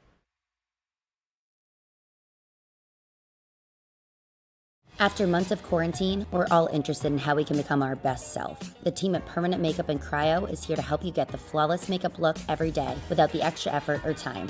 When it comes to your appearance, you deserve the best care that money can buy.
now we see the drivers make their way into the pit boxes. Dobbs, Robertson, Kinder, Barlow going to go all through 4 of them and take his place on the first pit stall. Wide bracket falling in behind, as now we wait to see these 4 tires and fuel and who's going to be able to win off pit road first. Adam Lancaster drops the jack first. Alan Dobbs is going to get off away early, as Lancaster is going to jump all the way up to 3rd with that, almost beat Robertson, and they make contact, and that is not what you want to see. That might be a pit exit violation of 28, but that is a very devastating blow to number 2 car. You got to hope he didn't get too much damage out of that, but that was a hard hit to the inside wall. Down the straightaway, we'll get a replay here and show you that one again. That car was really consistent and really strong. I was thinking Robertson was going to be a big factor in the finish of this race. You see Adam Lancaster and Brandon Robertson coming out side by side from the exit of the pit lane, and there was for the completion of 4 fresh tires on that machine. Dobbs got him out of the pit lane, no question about that, but Lancaster got a really great pit stop, came out beside him, and just trying to have enough room between both himself and the wall and himself and Lancaster. Obviously, he misjudged how much room he had to his right side and just clipped that wall. Unfortunately, that's going to be a big blow for Brandon Robertson, but he should be able to get that car fixed up and maybe before we even get back to green flag racing, get it back on the grid. So getting on pit lane is going to matter a lot. Getting off of pit lane is going to matter a bunch as well. And we also see that margin from 2nd and 3rd starting to close up on the race leader, Jesse Webb. We were talking about the headlights. He was making good use of them there, trying to warn, oh, trouble in front of him. Look out, that's right in front of the leader. He somehow gets by after the 2 lap cars tangle in turn 1. It looked like Gergois might have gotten on the brakes a little bit too hard, and he will collect Mick Blue as a result. Not too much critical damage for these drivers, but handling is sure to be an issue. So Gergois, the car that got into the back of Mick Blue, who perhaps was maybe trying to yield to the leader, who was warning that he was en route and on the way. And Mick Blue also ended up spinning around. They now fall a lap behind the leader, who, what a job, though, by Jesse Webb to slam on the brakes as they all came into turn number 1 with a full head of steam. And due to where Gergois' car spun on the pavement as we back into the barrier here on board with Mick Bloom, looks as though that Webb is going to live to fight another day. Here it is out the back of Gergois' car, and here comes Webb. Deep down to turn number 1, just right into the back of Mick Blue, and there goes Webb, able to squeeze on by, and just like that, that is how quickly things can come undone for the front runners in lap traffic. 7 rather, and it ends up working for Bruno, but I'm not so sure that I would have done the same thing there into turn 1 like that, or turn 2 rather. Oh, Safeker's around! Okay. Oh, Jesdal had that big issue. Whoa! Hey, just punted him right around.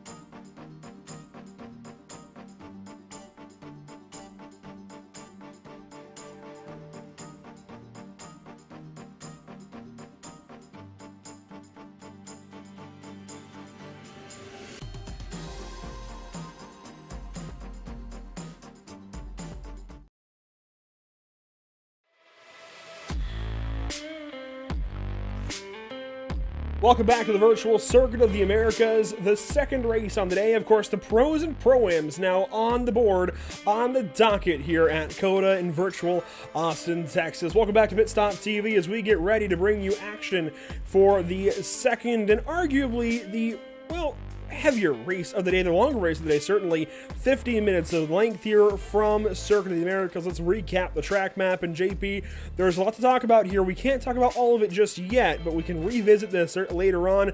But focus corners, what's your focus corner here at Circuit of the Americas? I think the big braking zones, turns 1, 11, and 12, Andrew. We saw a bunch of lockups on those. They've set up, I guess, for amazing overtakes, especially turn 1. You can really go deep down the inside. Turn 11, if you lock up, I mean, you're just going to be on the back foot for the whole back straightaway. And obviously, turn 12, if you miss that, by going for a move of defending, you're certainly going to be losing that position. So I think those are the key corners to keep an eye out for in qualifying and also on the race. Now, qualifying is underway. It's always tough with the back end of the amateur race bleeding into the beginning of qualifying here for the pros, but Bryce Rodriguez fastest so far by 0.126 seconds over Lawrence Zavadil, two brand new pro drivers, and Bryce is staying up top. Wow, what an effort so far out of car 26. Here is Lawrence Zavadil, of course, for PSM, Pacific Sim Motorsport now, new team for him, and Nicolas Rubelar going to second place and chipping into that lead ever so slightly. The Arnage Competition 77 looking good. Yeah, looking good. Not good enough to dethrone Bryce Rodriguez. You can see there Philippa as well on the number 71, also trying to get close, currently 2.5 tenths away from pole.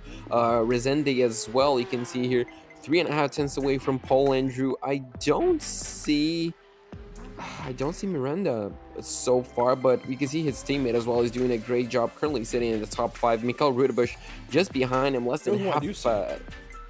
Who you see? Spencer Marsh. We have, as Dino Filippo goes to pole. Big stuff there, a 2:05.445, over 2 seconds faster than Bryce Rodriguez. But we have not seen Spencer Marsh in a very long time. It is very good to see Spencer back in the field. Oh, that's refreshing. Very, very cool to see Spencer back here with the North American Racing League. And now for Pacific Sim Motorsport as well, as Eric Goldner goes to second on the board across the line. And that is Victor Miranda's teammate. So kind of surprising that Victor is not around. I see Brady Lubinow back in the field out there in car 11, JP. He's got his dinosaurs on board. And somebody that I know you'll be excited to see back in the field this evening, Tony Kanaan. Well, and you can see this is actually brand new for them now. Texaco Esports by TK. No longer full-time esports, but TK, of course, had his first race recently with Superstar Racing Experience, SRX, here in the States. They're going to South Boston Speedway this weekend, and I believe TK is on the docket for that one. I could be wrong, but I saw he did pretty well. I know he's doing well in the points in SRX again, so best of luck to him this season in SRX as we continue on with qualifying.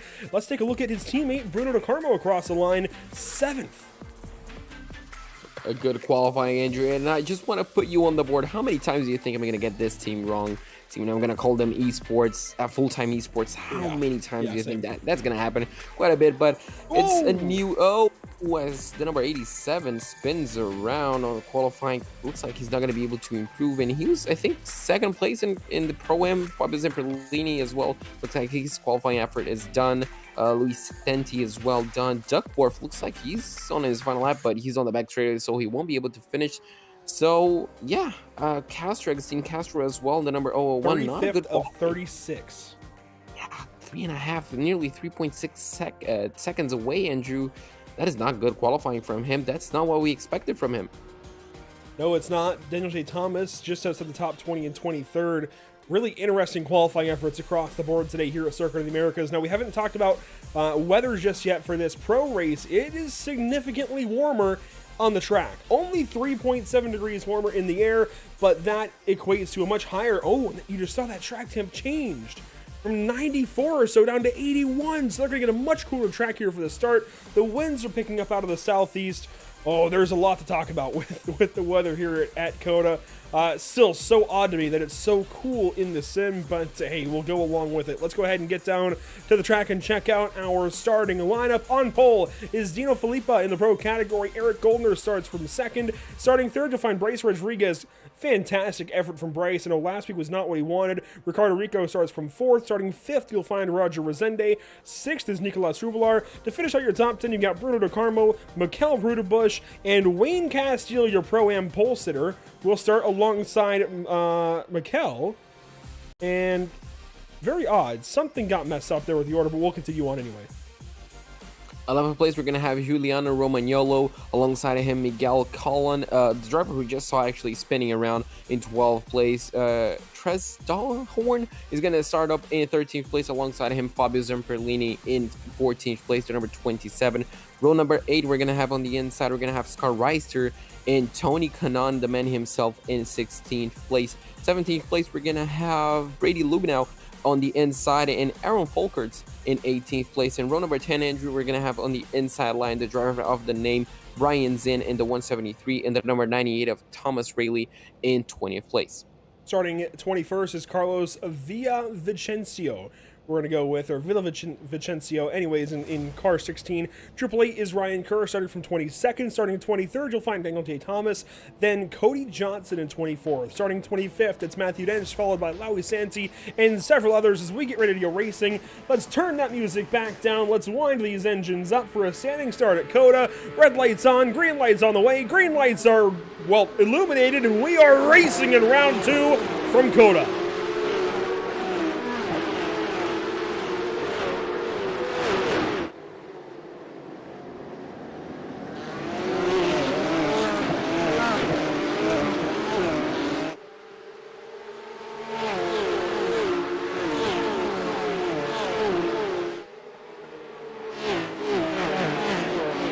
Only one car backwards in the first 3 corners. That's Lucas Souza in 37th. Everybody else continues. You can see how close they are from one another, Andrew. This is confidence amongst each and every single driver as they exit the S's, now heading towards turns 8 and 9. And you can see there a few drivers going side by side, which is really interesting. They're probably going to filter back on a single file by the exit of this right here. You can see turn 10, almost everybody in single file. Now we start heading into the big braking zones. Alex Persian now dead last, 37th. A really rough start to the season for him. Big moves there in turn 11. We'll talk about that all night long. Easily one of the focus corners here at Circuit of the Americas, if not the biggest one. And we've got contact. Big contact back here out of turn 11. I believe Scott Reister was a car in the air. And yes, he has already towed back to the pit lane. Oh, what a rough start to the season for him as well. Oh, terrible start. I saw a car just going a little bit too deep, and once we cut off to the long shot of the straightaway, I just saw one car flipping, and unfortunately that was him. You can see that number 42 currently he was side by side on the exit of 9, and you can see down into 10, Andrew. He's gonna take the normal racing line through turns, the braking zone of 11, and you can see he's just gonna be tangled up. Oh, you can see I'm moving down the inside, and there goes the contact. We've had other big incidents as you can see the contact there.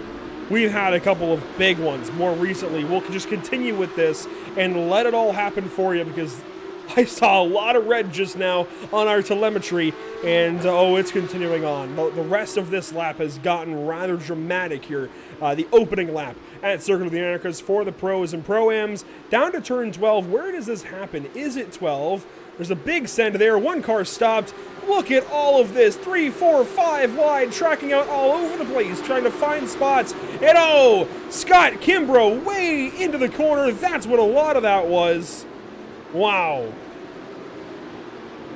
Just way too over-optimistic. Didn't even spot the braking zones. And then down into the stadium section, do we see more contact amongst these 4 drivers? Looks like not right now. Maybe into the long right-hander. And you can see there one car. Is that Fabio Zamperlini? I don't think so. I think that was somebody else. But there's more issues for these drivers. Just keep watching. We're going to stick with this. And this is all slightly delayed. This is all in a replay. And we're just watching along because Rafael Bonifacio here is involved in something here in a moment. I think. Maybe even pits. I think might be it. As, oh my God, things have just gone completely awry for so many drivers early on in this race. Let's just go ahead and get back, I suppose, to our live picture and go with it from here because Dino Filippa is our race leader out front. And here we go. And you can see there Eric Goldner just 3-4 tenths of a second behind him. You can see him closing up on the back straightaway, Andrew. But it's that same old saying, do you want to be the lead car on the first stint, Andrew? Especially on a track where you can save so much fuel as COTA. Which one is going to be the winning strategy? Track position or just saving fuel?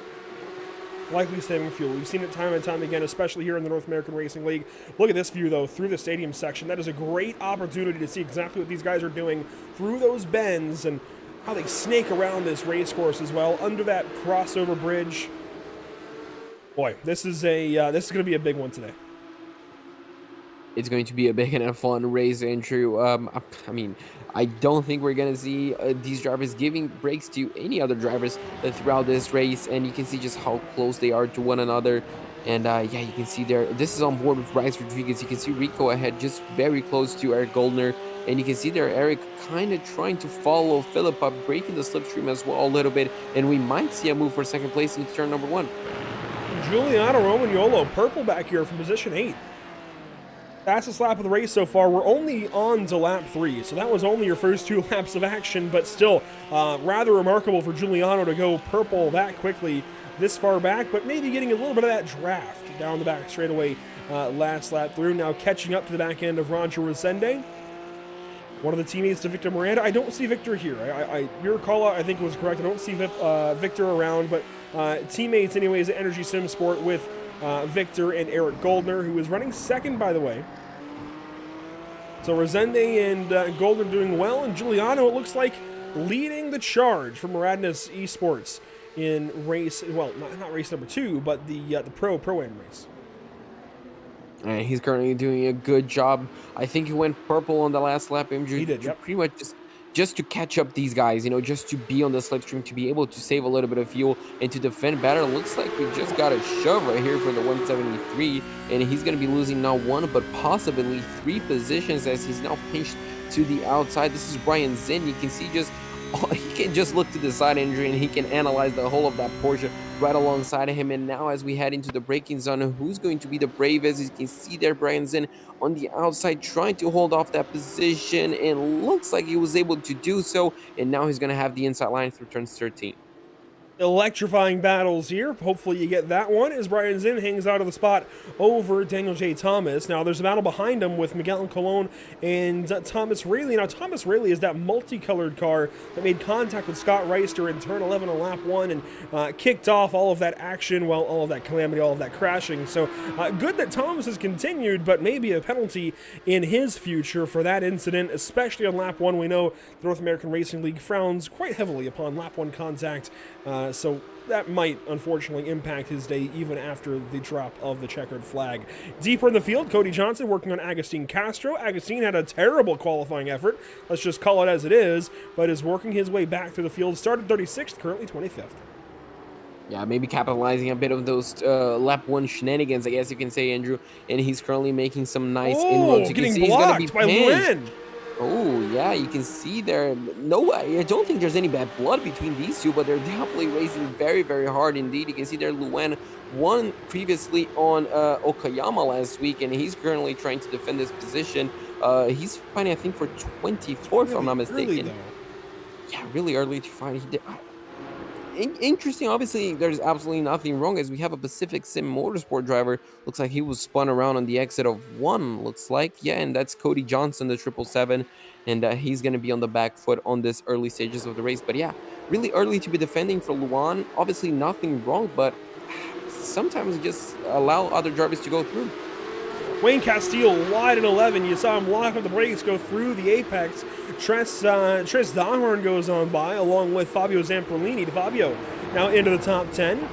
And that was a lead change in Pro-Am. Wayne Castile just chucked that lead away.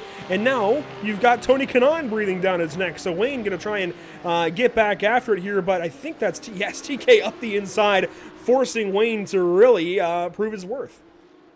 Yeah, now he's going to have a bit of pressure because it's not only, it's not any driver, I guess you can say, Andrew. You're going to be seeing that on your relative, Tony Kanaan. And I'm going to be honest, when I race against, real-life drivers on iRacing, sometimes the heart goes a bit, over the top and you're trying to prove yourself a point, and sometimes that doesn't end too well. But I think Castile is just focused on the driver ahead, trying to regain that lead on the Pro-Am class. And, yeah, TK, obviously, he is not involved in that class battle, but he definitely wants a shot at that overall top 10. I can imagine TK has experience here from an IndyCar experimenter with Coda. I'm not sure how much other experience he would have here at Coda, but showing that he can definitely wheel at Circuit of the Americas inside the top 15 today. One of his better runs so far in the North American Racing League, so let's hope he can capitalize further upon that. As Wayne Castile gets close there to the back end of car 395. And Tres Dahorn, a brand new name to us. We really don't know much about this guy. MHKT Racing. He also might want to get those number boards updated for him, the league decals. But regardless, he's leading in Pro-Am. And he's doing a good job at it. He was in the position to capitalize on Castile's mistake, and he definitely did so. So now it's just a question of, can he handle the pressure? Can he keep himself in this class-winning position, you can say? And so far, he's doing a good enough job just, keeping keeping himself calm. He's not missing any apexes. I'm not seeing any lockups. So the 395 is doing a great job. And, well, Andrew, I guess we kind of want him to finish in the top 2. So I guess we can know him a little bit better after the race.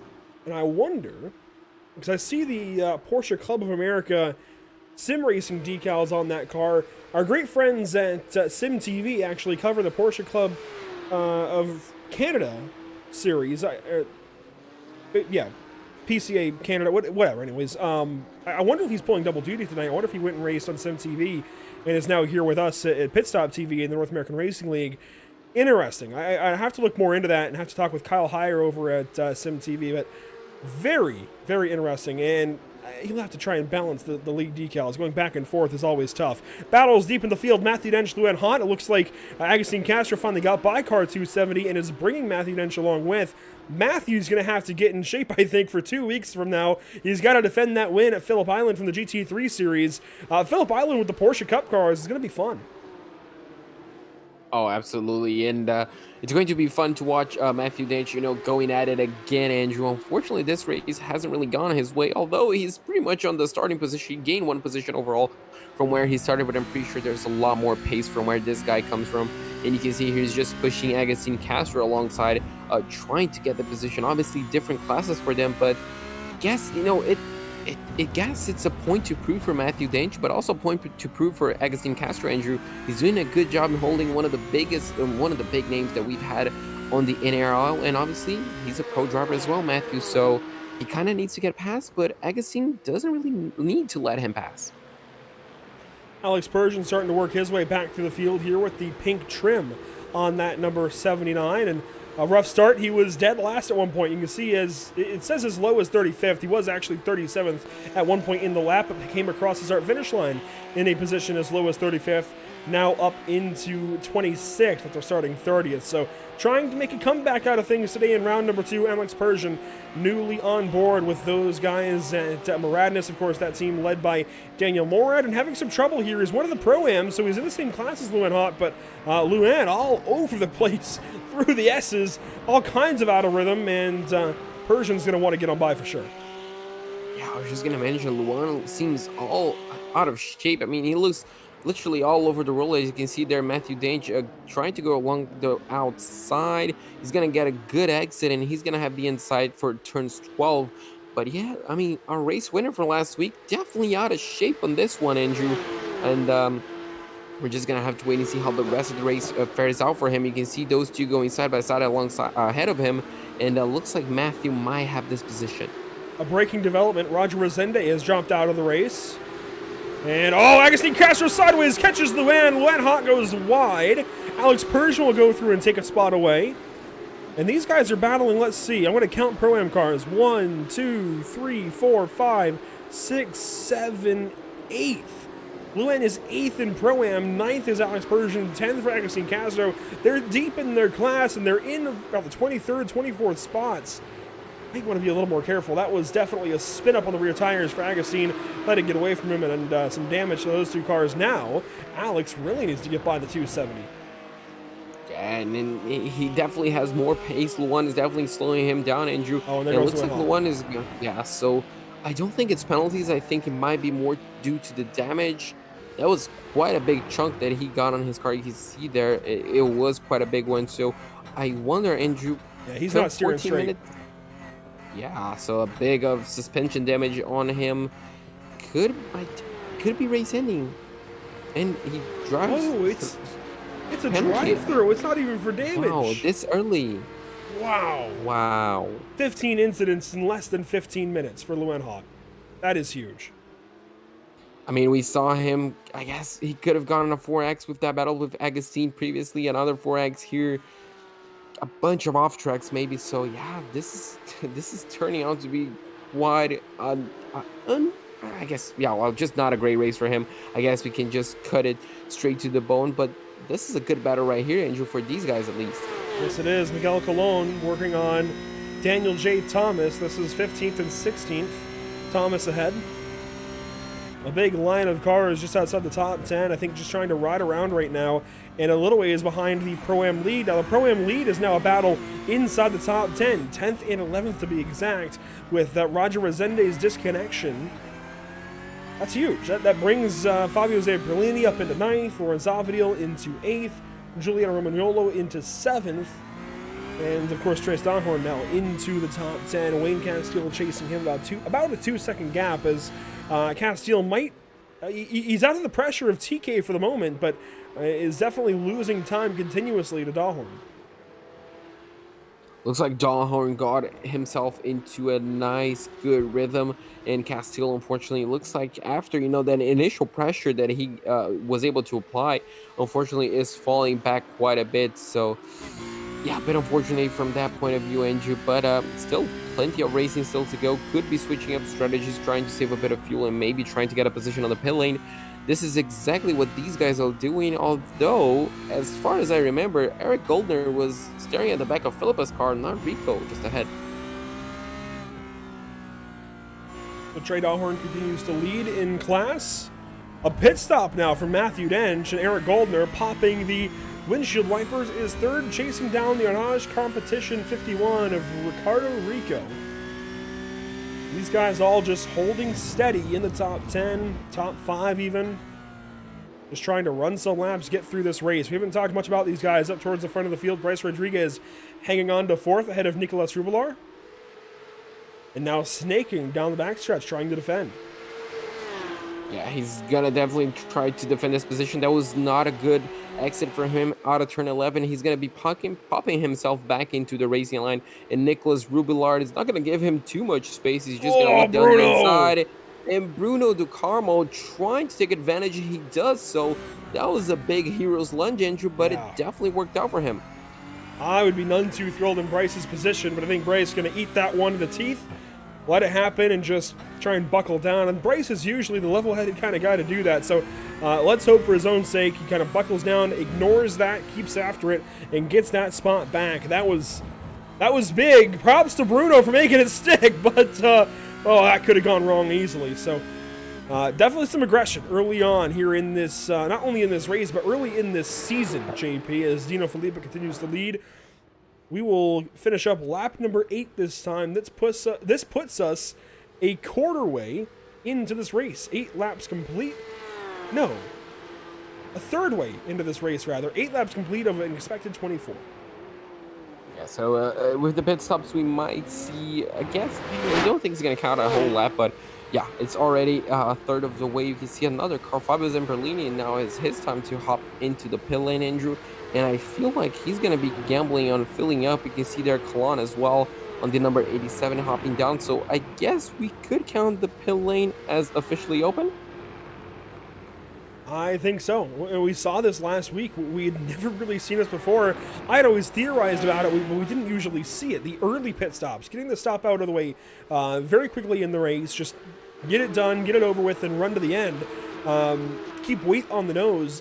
It is extra weight that you don't want in the car usually, but if you can keep weight on the nose at tracks like this where you need the weight to turn, it might actually help you. More cars in the pit lane doing this strategy. Spencer Marsh, Cody Johnson, Alex Persian, a lot of names taking this early pit stop strategy.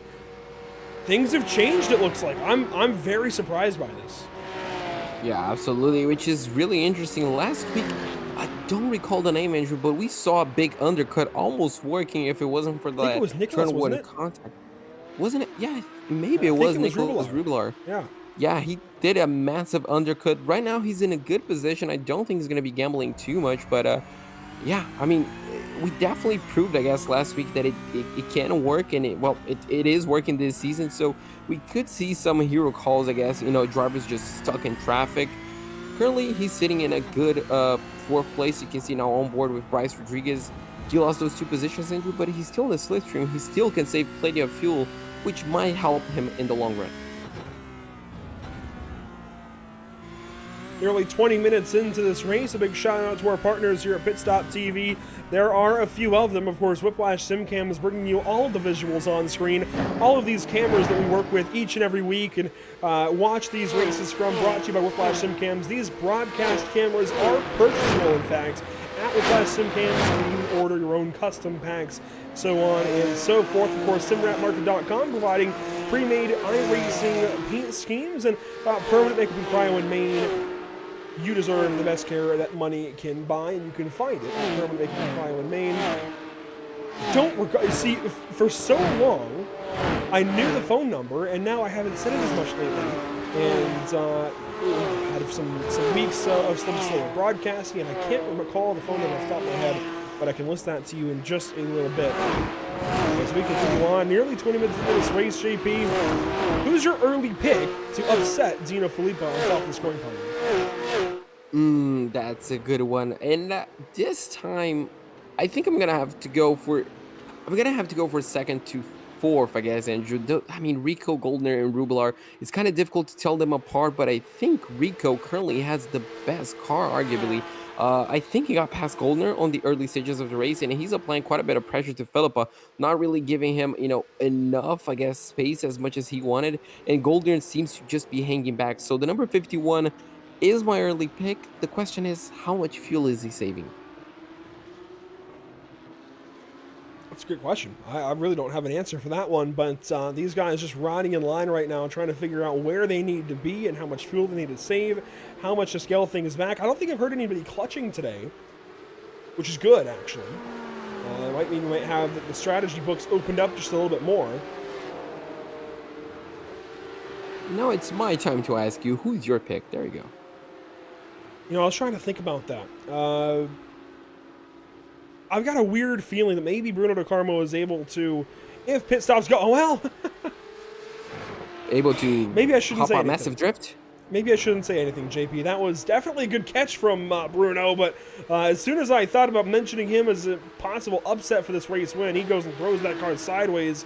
A tank slapper there between 19 and 20. But hangs on to it, continues on, drops one spot to 6th place. But it's better than dropping it in the wall. And I mean, if you finish that sentence with Bruno De Carmo is going to hop a massive drift, I mean, it would have set perfectly. But, yeah, unfortunately for Bruno, it did not go his way, as we have yet another car down in the pit lane. This time the 173 of Brian Zen is going to hop quickly into the pit lane. And Andrew, I don't think we caught the end of the pit lane from those drivers who have pitted to see how much fuel they put it in the car in the, I guess, the total pit stop. So Brian Zen, I guess, could be our benchmark, 9.1 and 29.7. So under 30 seconds lost on the overall pit lane. It's been varying because Brian Zen here 9.16 seconds on the pit lane or on the pit box, but for Fabio Zamperlini, a pro driver ahead of him, it was 12.07 for Mikel Rudebusch. Actually, Mikel's, I think, is a little bit of an outlier. He pitted earlier on, so I don't think that's his fuel stop yet. For Miguel Colon, it was 9.78. For Rafael Bonifacio, it was 1.1, so that might have been an outlier as well. Let's see, Matthew Dench, 9.1. Alex Persian, 9.7. Spencer Marsh, 10.3, so it's varied a little bit. Fabio taking the heaviest load so far, and the rest a little bit lighter, around that 9-10 second mark. Yeah, interesting. And Brian Zen, I think, had the best pit cycle overall, less than 30 seconds, which is really good. Yeah, so far. So interesting to see. So I guess we were kind of right. That's going to be our benchmark for now to see who's going to beat that. And I expect these guys in the front to maybe gamble a little bit on fuel, Andrew, trying to get that track position.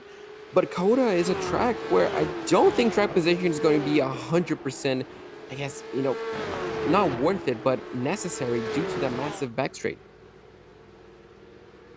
And the way you have to modulate the throttle with the S's and on the brakes is, it's certainly momentum corners here at Coda, but different from places like Okayama or Phillip Island that led into this race and will follow this race. You've really got to modulate the throttle quite a lot. You've got to be on the throttle as much as you can. It's such a fast circuit. Maybe you just aren't able to save as much as we're used to. I guess you could pop into a higher gear, but is that really going to torque the car around the corner, A lot to consider for these guys as they save fuel, or maybe even don't save fuel. Maybe even just try and push through this race, although the top 5 are definitely bunching up now. Eric Goldner putting some pressure on Rico.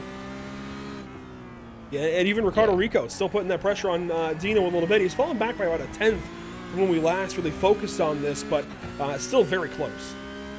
Yeah, absolutely. I was just going to mention that number 10 really popped up the pace, at least in the first sector a little bit, and you can see he's just closing in. Rico as well kind of just fluctuates between the gap between him and Philippa, so it's a very close top 3 entry. You pretty much cannot put anything between these guys. It's just going to be a question of, if you avoid any mistakes, and obviously the pit lane, that could be a big determining factor at the end of this race, but I feel like that could be still 10 minutes away. Let's move around through the field, check out some battles, such as Lawrence Zavadiel here working on Giuliano Romagnolo. These two staying very close throughout the course of today's race. Giuliano in the 7th position, Stu, one of the top, if not the top coach over at Maradness. Always a big help to so many drivers. We hear often about how big of an asset Giuliano's coaching is and how almost life-changing it is for them on the sim, career-changing, if you will, in leagues here like the North American Racing League. Giuliano putting on a perfect example of exactly why that coaching matters so much for Maradness here, running in the 7th position today. It looks like you can still be bested by some drivers, but can they coach you quite as well as Giuliano? I don't think so. Giuliano, one of the top iRacing coaches, I think certainly that there is at all, if not the top here with Maradness. And Daniel Morad, I think the only guy that can maybe top him. Those guys are really the top of iRacing coaching, I'd say. And if you are looking to get coached, if you are looking for that kind of help, that kind of assistance in your iRacing career, we seriously, and not just because they're on the league partner, part of the website, but we seriously do recommend Daniel Morad, Giuliano Romagnolo, and everybody else at Maradness. They will get you up to speed. And similarly, Virtual Racing School, they provide baseline setups, of course, for this series. They also provide so many great custom-built setups for each and, well, not each and every, but so many iRacing official series.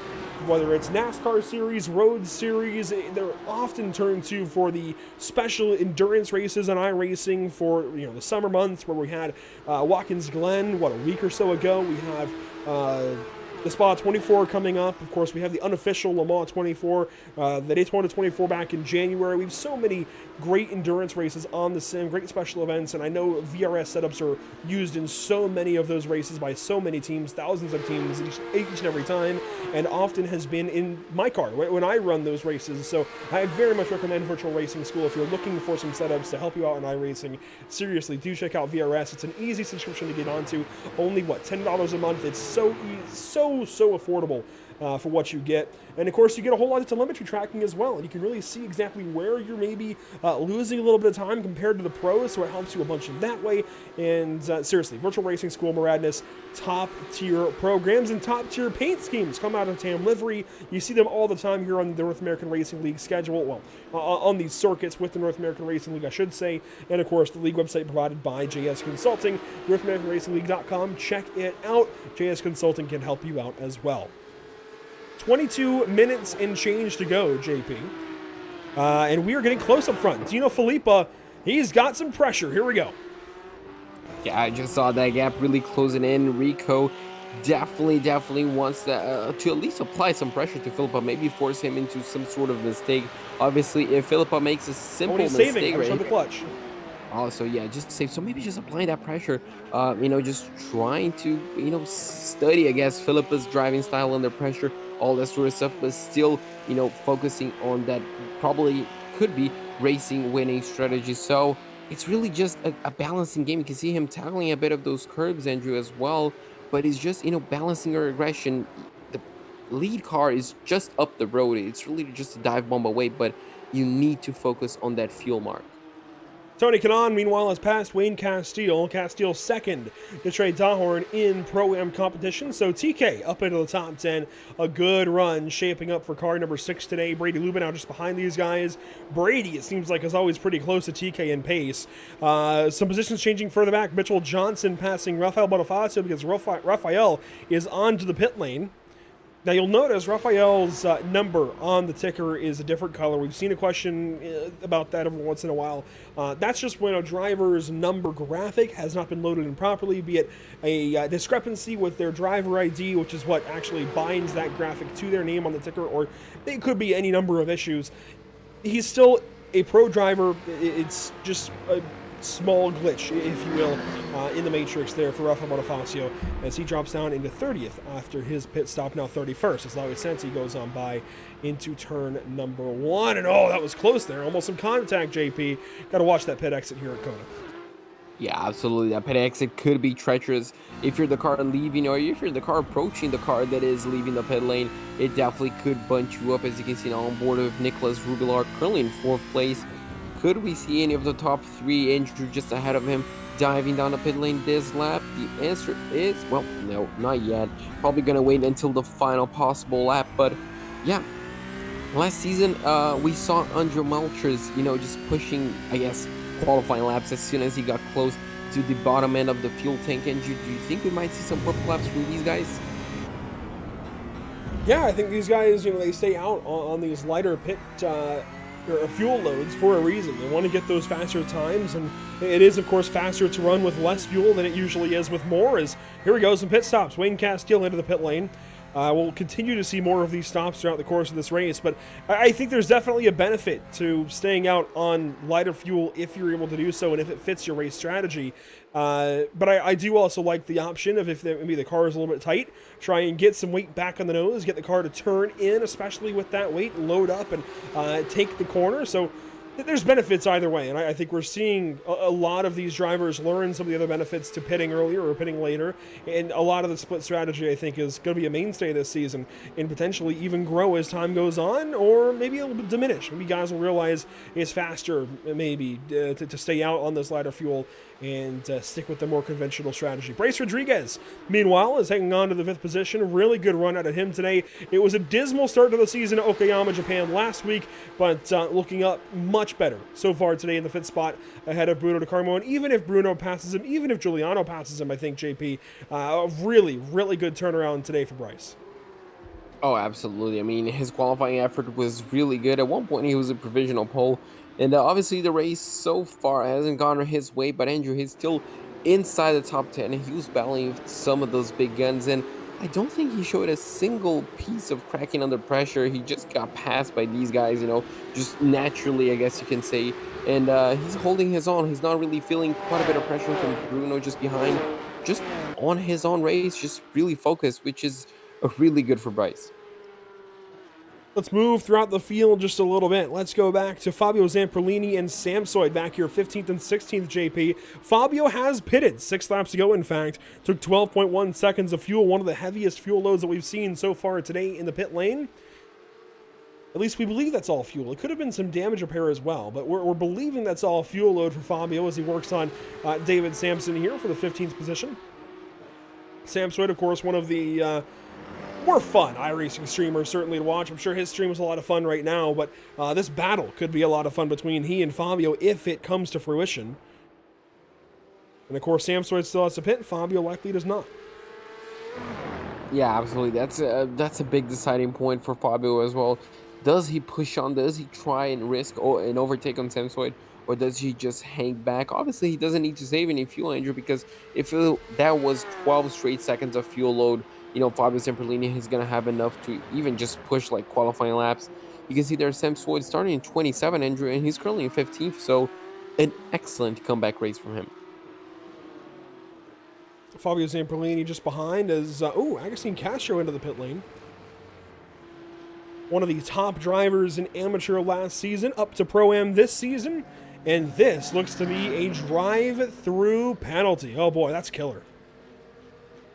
Yes, it is. He was doing a good race, and unfortunately, this is really going to set him back. I'm not quite sure to which position he dropped, but looks like outside even the top 20. 24th. And 24th. So, yeah, not outside of the top 20. So, yeah, kind of set him back at least 18 seconds. So, he's not going to be too happy about that, Andrew. But still 16, 17 minutes of racing. And, I just saw a bit of lockup action right there. So, Rubilar and Golden looks like they're going for it. Oh, what a view right there through 17 and 18. That's a beautiful shot of these guys working through that quadruple apex bend, if you will. Ricardo Rico, second place still on Dino Filippa. No change as we come to 16 minutes to go. And this will mark 2/3 of the way through this race, JP. 16 laps complete, 8 to go. And this is starting to get crunch time. Obviously, I guess drivers are going to be pushing a little bit more after the pit lane, but we're getting to that stage, Andrew. Almost 15 minutes to go. This is starting to get to that decision point. Are you going to go for it? And what are you going to do? Are you going to risk on the pit lane? A lot of questions still to be answered. Nicholas Rubelar following up this train. Last season, he was the only Arnage competition driver in the series. Now he is the second of two today, having to follow up his efforts from his teammate Ricardo Rico. All three of our podium drivers currently brand new to the series. Lord Zavadiel off the pit lane. He just came in for fuel. And we'll head back out. Actually, did he? It's very odd. It didn't actually count the time. He might have jumped out of the car, potentially. I thought he came in for fuel. Might have been for a drive-through. TK, though, comes in for fuel. 10.25 seconds. Pretty standard-looking time. A little bit on the slower end so far, but still pretty standard. It is a little ways behind Wayne Castile, though. Wayne Castile already through turn one as TK now rounds the bend. So a little bit of work for Tony to do. Yeah, looks like he's going to be catching up a little bit. As you mentioned, a little bit slow on, I guess, when he was stopped, taking a little bit extra fuel and overall as well over the 30-second mark. So I don't think that was the optimal pit stop for the number 6. But, yeah, looks like today he has the pace, Andrew. And I surely do expect Tony to finish inside the top 10 today. And of course, that new rebrand for them. Now, Texaco Esports, I believe, by TK. I saw that only yesterday, I think, on Instagram. I was actually quite surprised to see that rebrand. I was wondering why I was seeing graphics from what I thought was Full-Time Esports. I saw the same names, but new graphics and everything. Really cool that we're seeing this kind of activation from a company like Texaco, of course, a big worldwide corporation. And, I mean, seeing them get in line on sim racing with, of course, TK. I know Tony Kanaan brings a lot to the table, but still, to see a name like Texaco proudly and properly and officially backing a sim racing team like this is very, very special. Oh, absolutely. And I got confused the same way, Andrew. I have a buddy of mine that actually, I guess you can say he's a teammate as well, races for the same team, and I was wondering why he was reposting something from not a full-time esports, and this is big right here. All top 4, top 6 even, top 7 actually stopped on the pit lane. Oh, Ricardo Rico off the pit lane. There we go. Ricardo is the first one off. Dino Filippa will come in second. Eric Goldner third off the pit lane. Nicholas Rubelar still in that 4th spot. Bruno De Carmo will beat out Bryce Rodriguez back onto the racetrack. Daniel J. Thomas right behind these guys. Daniel has not pitted yet. Giuliano Romagnolo sorts out ahead of Lord Zavadiel still. Oh my goodness, a lot just happened. Fabio Zamperlini back into the top 10. Mikkel Rudebusch will slide into 11th, but he has to pit. Interesting, very interesting right here, Andrew. And looks like our bet currently is paying off. Rico, the number 51, he is leading the race. He didn't break that 1 second, I guess you can say, slipstream mark, but he's very close to do so. And Philippa right now needs to show the pace that he showed in qualifying, Andrew. He needs to close in that gap to make sure he has a chance of taking back that lead, but I'm surprised he only lost that 1 spot and not another one to Golden and Rubelar, especially because he was leading the whole race. And it was a longer pit stop. Now, unfortunately, it looks like we're not getting the information as far as Ricardo's pit time, but we do get the number for Dino Filippa. We can compare that to Eric Goldner. So 9.7 seconds nearly there for Dino in car 71. For Goldner, it was 8.98, so 9 seconds almost on the dot.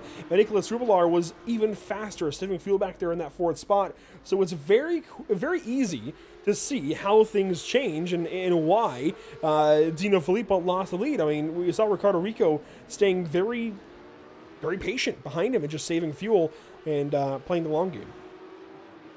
Yeah, absolutely, and that's just the benefit of these guys just since lap number 1 just going to save fuel, just clutching it in, just lifting and coasting, all that sort of stuff. And you saw the result over a second quicker on the pit stop, and that's unfortunately the bad thing about leading a race, as we have looks like a switch up for position. Tony, I think he just lost the position right here to the number 7. He did, to the number 10. Yeah, so unfortunately for him, after the pit stop, looks like the pace is still not there. Sometimes it takes a few laps maybe to the tires to wake up once again, but looks like he's on the back foot right here. It's not a big heat cycle, but you do cool the tires down a little bit on the pit lane, and it can take a second to break them back in, I suppose. But TK just giving that spot up to Brady Lubin. I think just trying to play nicely. I think that's the big thing is, why does TK have to pressure these guys too hard, especially when, who knows, real-world commitments could take him out for a week and take him out of a championship battle. So he doesn't want to play too rough with these guys. I love the way TK approaches these races. Now still going to try on Brady Lubinell. Might make a move, but we'll see. As Sam Sweat is into the pit lane in car 7. Mikhail Rudabush will join him. As, that's a great look at car 22. And something we've got to hit on, of course, is the Pro-Am lead, as Trey Donhorn will maintain that spot over Wayne Castile by 5 seconds or so. And Wayne has got the second spot by a large margin back to Miguel Colon. So, and you know what? Miguel is right behind these two. Lubin now giving the spot right back up to TK. So a lot of stuff happening on this track. Yeah, a lot of stuff. You can see just how close these two are to one another, Andrew. This is really, really close. And obviously the 87 just behind. Looks like Tony is suffering a little bit on this first sector. Definitely looks like Brady Lubin now has a little bit of extra pace. And you can see there Tony struggling a little bit on the exit as well. So it looks like the car is not up to his standards after the pit stop. And you can see there Brady going straight back down the inside into turn 11. Can he get the move done? Looks like he was able to do so. Squeezes a bit of TK and gets the position done. Great pass. But will it hold? They'll go down to turn 12 here in a moment, and I don't know if it's going to hold. TK has an easy option to go up the inside if Brady does not defend. And no, he's going to go to the right side. Miguel Colon sitting behind them. Two pros and a Pro-Am down to turn 12. Lubinau hangs on to the inside. TK around the outside will give that spot back up. Let's go back to our leaders. Dino Filippa putting pressure here on Ricardo Rico. He's got a heavier fuel load in car 71. Dino does. Rico trying to use the save fuel to his advantage. And so far it's working. 9 minutes and 20 seconds to go. Ricardo leads. Yeah, the number 71 really picked up the pace, Andrew. He definitely closed in the gap, which is exactly what he needed. Now he just needs to make sure he's there on those big braking zones, turns 1, 11, and 12. Obviously, they do come to mind, but we also saw plenty of moves down into 19 and 20. So the question is, will Philippa wait until the last possible moment, or will he take the opportunity that it comes? Now, Ricardo Rico's teammate, Nicolas Rubelar, also in this line of cars. Here's the onboard with car 77. And it's just these 4 cars in a line, JP. Ricardo, Dino, Eric, and Nicolas up here. And then it's 8 seconds back to Bruno DeCarmo. Even more back to Bryce Rodriguez. A bit extra to Giuliano Romagnolo, Lawrence Affedale, Fabio Zampolini, and Trey Donhorn. Rounding out your top 10. A gap of 26.5 seconds back to your Pro-Am leader. Yeah, it's crazy how big of the gap is, but it's actually not that big if you consider we've been racing for well over, almost 32 minutes, or no, 42 minutes. Yeah, that's crazy. So I guess you can see a bit of the Pro-Ams are holding up their own, as we just saw Philippa making quite a big mistake, going a little bit wide and costing himself quite a few tenths of a second. But yeah, this is going to be an interesting top 4 till the end, trouble. Andrew. Oh. Lubinau very slow and wide in turn 11. TK goes back through. Miguel Colon takes both of those spots. Daniel J. Thomas ahead of them. And now Carlos Villavicencio is going to have an opportunity at Brady Lubinau down by turn 12. That is going to be a tough name to learn on the fly. Villavicencio, I suppose, for car 16. And Carlos going to have a shot here. Yeah, he just went so much better on the apex, Andrew. You saw Brady going a little bit wide, and you can see now on the exit of 14, looks like Carlos is not going to be close enough, and he's just going to have to wait a little bit back. And I kind of like the paint scheme on the number 16, Andrew, and I just wanted to find a good segue to talk about paint schemes, because I was going to mention, if we had a paint scheme championship, I think PSM has got it beat. There's a lot out there, and a lot of new ones this season that we're going to have to get used to over the course of time. Of course, I always seem to love the ones that Scott Kimbrough has, and some of the others, especially from Empire Racing that Tam Liveries puts together for them. And there's always a lot of good ones. And I will say I like the color scheme for an Irish competition. You don't see many pink race cars, so to see the striking pink out front right now for Ricardo Rico is always a good look. I think the Texaco Havoline cars now for Texaco Esports by TK is a good look as well. So here we go. 6.5 minutes to go to turn 11. We'll have 3 laps to go this time by the start-finish line, so consider it 3.5 now. And you can see now the gap 4.5 tenths of a second. I don't think Philippa is close enough on this occasion to maybe think about a move. I think he's just gonna want to close in the gap and trying to stay as close as possible to maybe make a move down into turn number one. You can see they're closing in, but not close enough. And you can see there Rico still leading this race, Andrew. For less than 6 minutes to go, things are starting to shake up for an interesting finale. Into the stadium section. 3 laps to go this next time by the start and finish line. Only 5 minutes, 40 seconds to go in our race.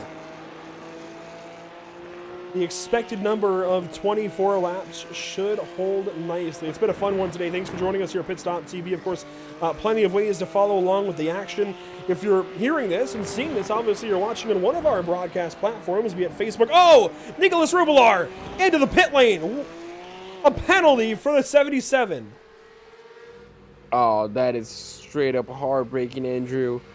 If it is truly a penalty, it has to be, right? His pit lane was exactly the same as the others.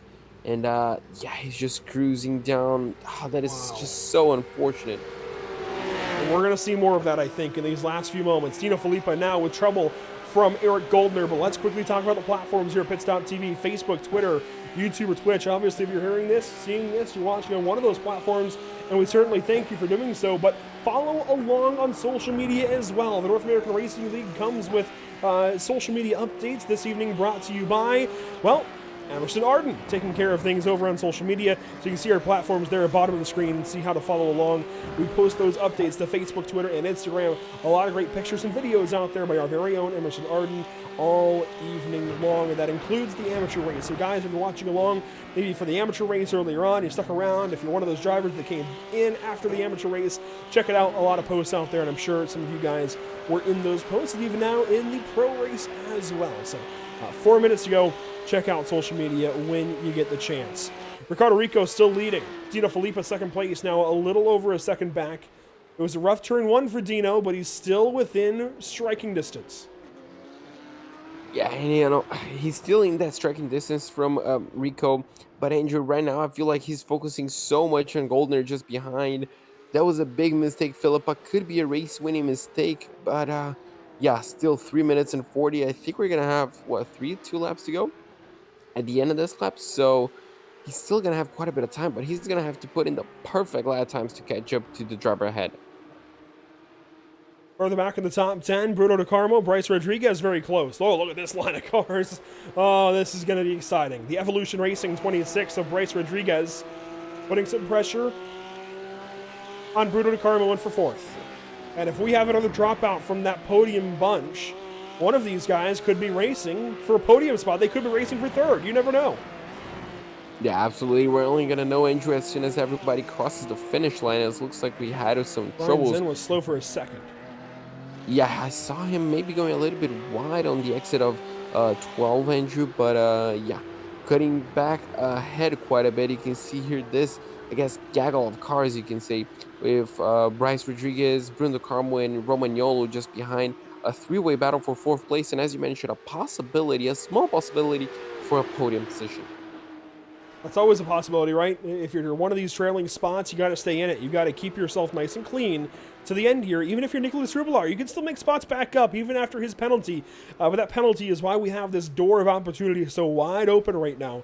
You see the issue, and you know now that it can happen to anybody out there. So you've got to stick with it. You've got to keep yourself in contention here. You cannot give up now. Even though there's only 2 minutes to go, even if you're a second or so back, you cannot give up. This is the most crucial point in this race. It's so easy with these heightened incidents already. You've been accruing them throughout the race. It's so easy to make a mistake, especially when the pressure is on so heavily, so thick right now at the end of the race. Everything matters. You've got to stick with it. You've got to stick tough. You've got to hold true to your marks, hit your marks. That's what these guys are doing. Bruno De Carmo, fourth place. Bryce Rodriguez, fifth. Giuliano Romagnolo pressuring from sixth. Lawrence Zafadil waiting in the balance in seventh. No mistakes yet out of this bunch. Now back up to your top three. Ricardo Rico, Dino Filippa, and Eric Goldner into the stadium section. And you can see here, just, the leader, the number 51, Rico, just currently trying to control that pace, Andrew. That gap I wanted to say it's stationary, but you can see he's dropping just a slight little bit as he's now going to be approaching the exit of this triple right-hander, now into two left-handers, 19 and 20, Andrew. And as soon as he exits, turns 20, he's going to be presented with the white flag, which only means one more lap for him, and he needs to make it perfect.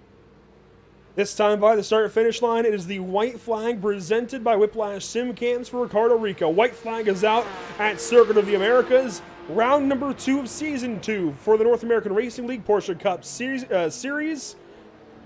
Ricardo Rico, all the pressure's on him. Dino Filippa closed in that time in turn 1. This is going to be it, Andrew. This is the answer. Dino Filippa, I think he finished second place last week. He's currently second place in the standings. He got a pole. He led for most of the race, Andrew, but unfortunately, due to the pit lane, he lost the lead. Can he take it on the final lap of the race? Currently 7/8 of a second behind Rico. It's going to be difficult.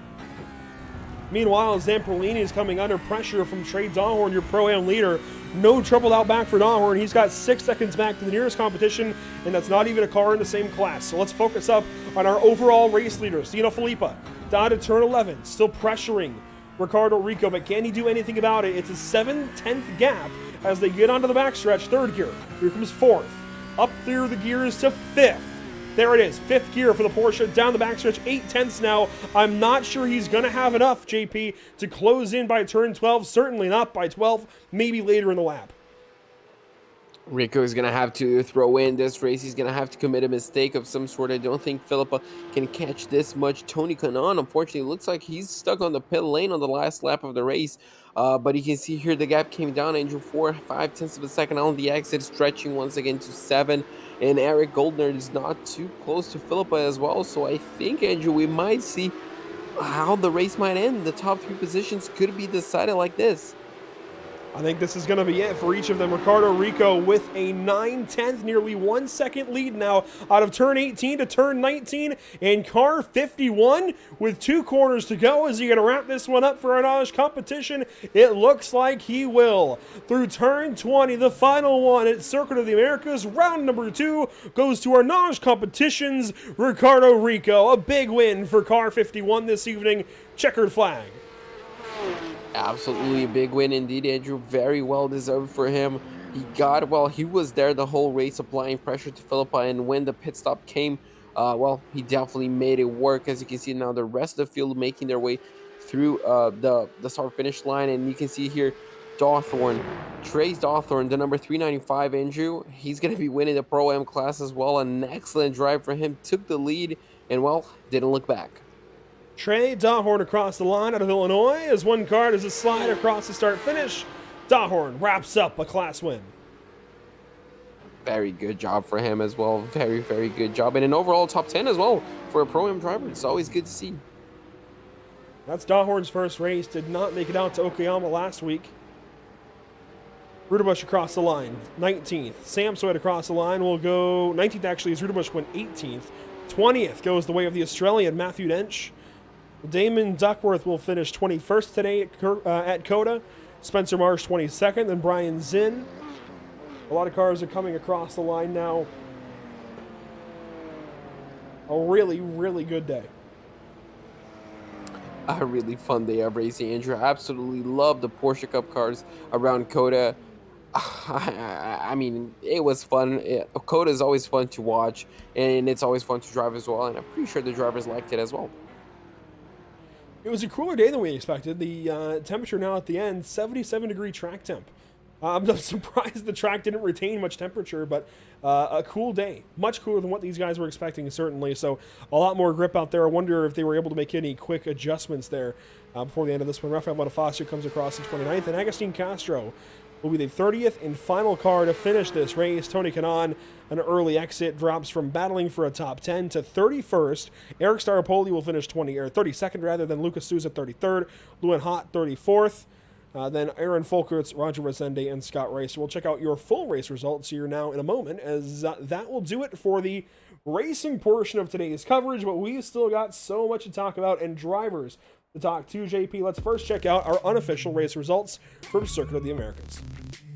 So from the Pro and Pro-Am race, after 50 minutes of racing, Ricardo Rico, the number 51, takes the win. just 9/10 of a second ahead of Dino Filippa. Eric Goldner is going to finish in 3rd place ahead of Bruno De Carmo and Bryce Rodriguez. Giuliano Romagnolo is going to finish in 6th place ahead of Nicolas Rubelar.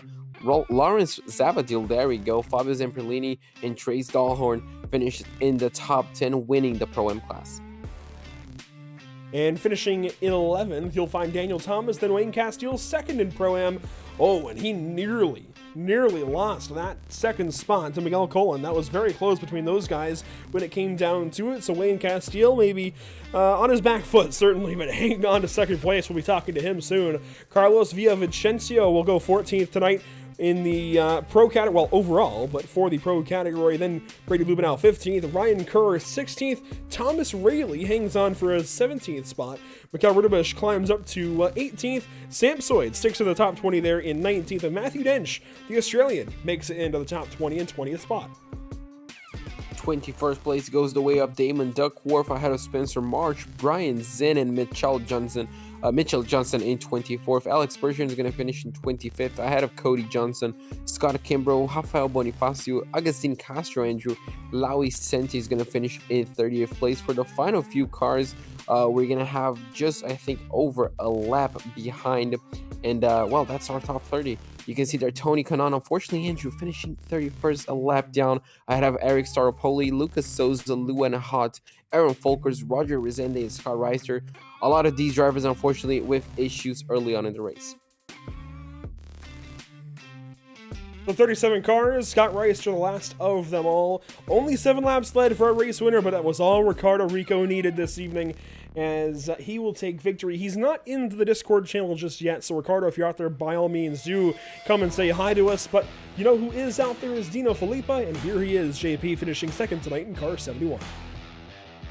So, Dino, I mean, you had, I guess, a brilliant race start, a brilliant qualifying, but unfortunately on the race, I guess punching the air did not go your way. Hola, no sé hablar muy bien inglés, así que no sé si hablo en español o no sé. Well, I guess I can speak a little bit of Spanish. So, Dino, tú conseguiste pole position, lideró mucho de la corrida, pero en el pit stop perdiste un poco de tiempo, tiveste que botar un poco más de combustible y acabaste perdendo la corrida. Dígame cómo fue en su punto de vista. Sí, la verdad que es un circuito que a mí me va muy mal, por eso me encontré en una posición que me sorprendió bastante en la clasificación, y en la carrera pensé que no iba a aguantar mucho, me iban a pasar rápido, pero pude sostener hasta la parada. Ricardo ahorró un poco de combustible, por lo que en la parada creo que metió 1 o 2 litros menos que yo, y además hizo una entrada a boxes más agresiva, por lo que me recortó un poco de tiempo. Y bueno, salió adelante mío. A mí la verdad no me quedaban muchos incidentes, así que hice una corrida bastante tranquila a terminar, porque un segundo puesto me sirve mucho y son buenos puntos para el campeonato. ¿Y cuán difícil fue intentar ultrapassar Ricardo en la última parte de la corrida? Vi que la distancia estaba siempre abajo de 1 segundo, pero nunca perto suficiente para tentar una ultrapasaje. Sí, es difícil de pasar, por más de que tenga mucha recta el circuito. Hay mucho aire sucio atrás de otro auto. Creo que si hubiese tenido incidentes hubiese intentado pasarlo por algún lugar, pero faltando 3 vueltas tuve un contacto, le pegué de atrás en la curva 1, lo que me dejó con 14 incidentes, y ya me sacó las posibilidades de intentar algo, pero igualmente, aunque había mucho aire sucio, creo que algo se podía inventar en la frenada fuerte que tenía el circuito. Bueno, con toda certeza, infelizmente hoy no fue el día, pero como tú dices, normalmente Cota no es el circuito, pero yo deseo todo, todo para treino para la próxima corrida, y well, I guess best of luck, toda suerte del mundo, y espero hablar contigo semana que viene. Dale, muchas gracias. Gracias por el campeonato que están organizando también, y felicitaciones a los chicos del podio. nos vemos la fecha que viene. Con toda certeza. So, Andrew, I was just gonna mention that today I might not have any, I guess, translator, jobs because we didn't have any Brazilians. Well, Dino unfortunately made me throw out, I guess, a bit of the Spanish. Well, that was a bit difficult, but I guess I got something. He mentioned that he doesn't like Coda. He was actually really surprised about the pace. He didn't think he was going to get pole, was going to be anywhere near it, especially on the race as well. He expected to be passed quite quickly, but, he was just able to, hold on to that first place. After that, on the pit stops, obviously, Ricardo went a bit more aggressive. He thinks that Ricardo obviously undercut him on fuel a lot, but Ricardo, he mentioned, was very, very aggressive on the pit lane. And after the pit stops, he found it quite difficult to, just pass. Even with the massive straightaways, he was finding it difficult to get close enough. And the instant limit, he finished with 14 instants, Andrew. So it was really hard for him to justify maybe a dive bomb down the inside and risking a big penalty. So that kind of held him back, but he's still happy about second place. Hey, it all works out when it's said and done for Dino Filippo from the second spot. Let's go ahead and check in with Ricardo Rico winning in Pro this evening at Circuit of the Americas. Ricardo, a solid effort. You stayed in line behind Dino for so long, and imagine saving fuel just trying to hit a fuel number. You came in, exited the pit lane, and said you were gone. How did it look from your perspective? Hi Andrew, good night. First of all, I will need you to speak a bit slower, okay? Because I have some trouble with English, but I will try my best. And yeah, my race was, I was struggling more than it appeared. And I just saved a bit of fuel. It was enough with my entry on the pits to pass Dino, but it was very close. Also, as Dino said, I was with high incidents. So when we touched, I think both of us were scared. So, Ricardo, with Coda in the rearview mirror, how do you look forward to Phillip Island in 2 weeks? You have an extra week to prepare. How do you get ready for a place like Phillip Island, completely different from to Coda? I think I still have to work a bit on my pace because I'm having big trouble with degradation. You saw in Okayama today it was a bit better, but still I have to do some work. And that's what I'm gonna try to Phillip Island because it's going to be harder to save the tires than here, and it's a very long race.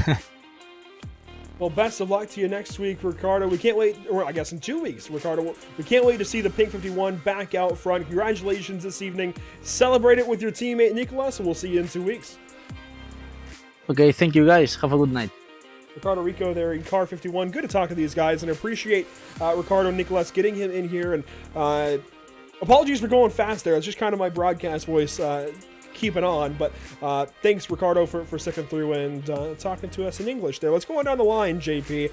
Our Pro-Am winner is next up. Trey Dahorn in car 395 collects a top 10 and a Pro-Am win, and here he is. So, Trace, I mean, it looked quite easy from our point of view once you got the lead, and once you broke away, how was it from your point of view? It felt pretty good. I really just kept focus and tried to make sure I didn't spin the tires and just overdrive the car. I just wanted to make sure that I was able to keep within, track limits. Track limits are really hard here. I didn't like it. But yeah, I just tried to stay focused as best I could.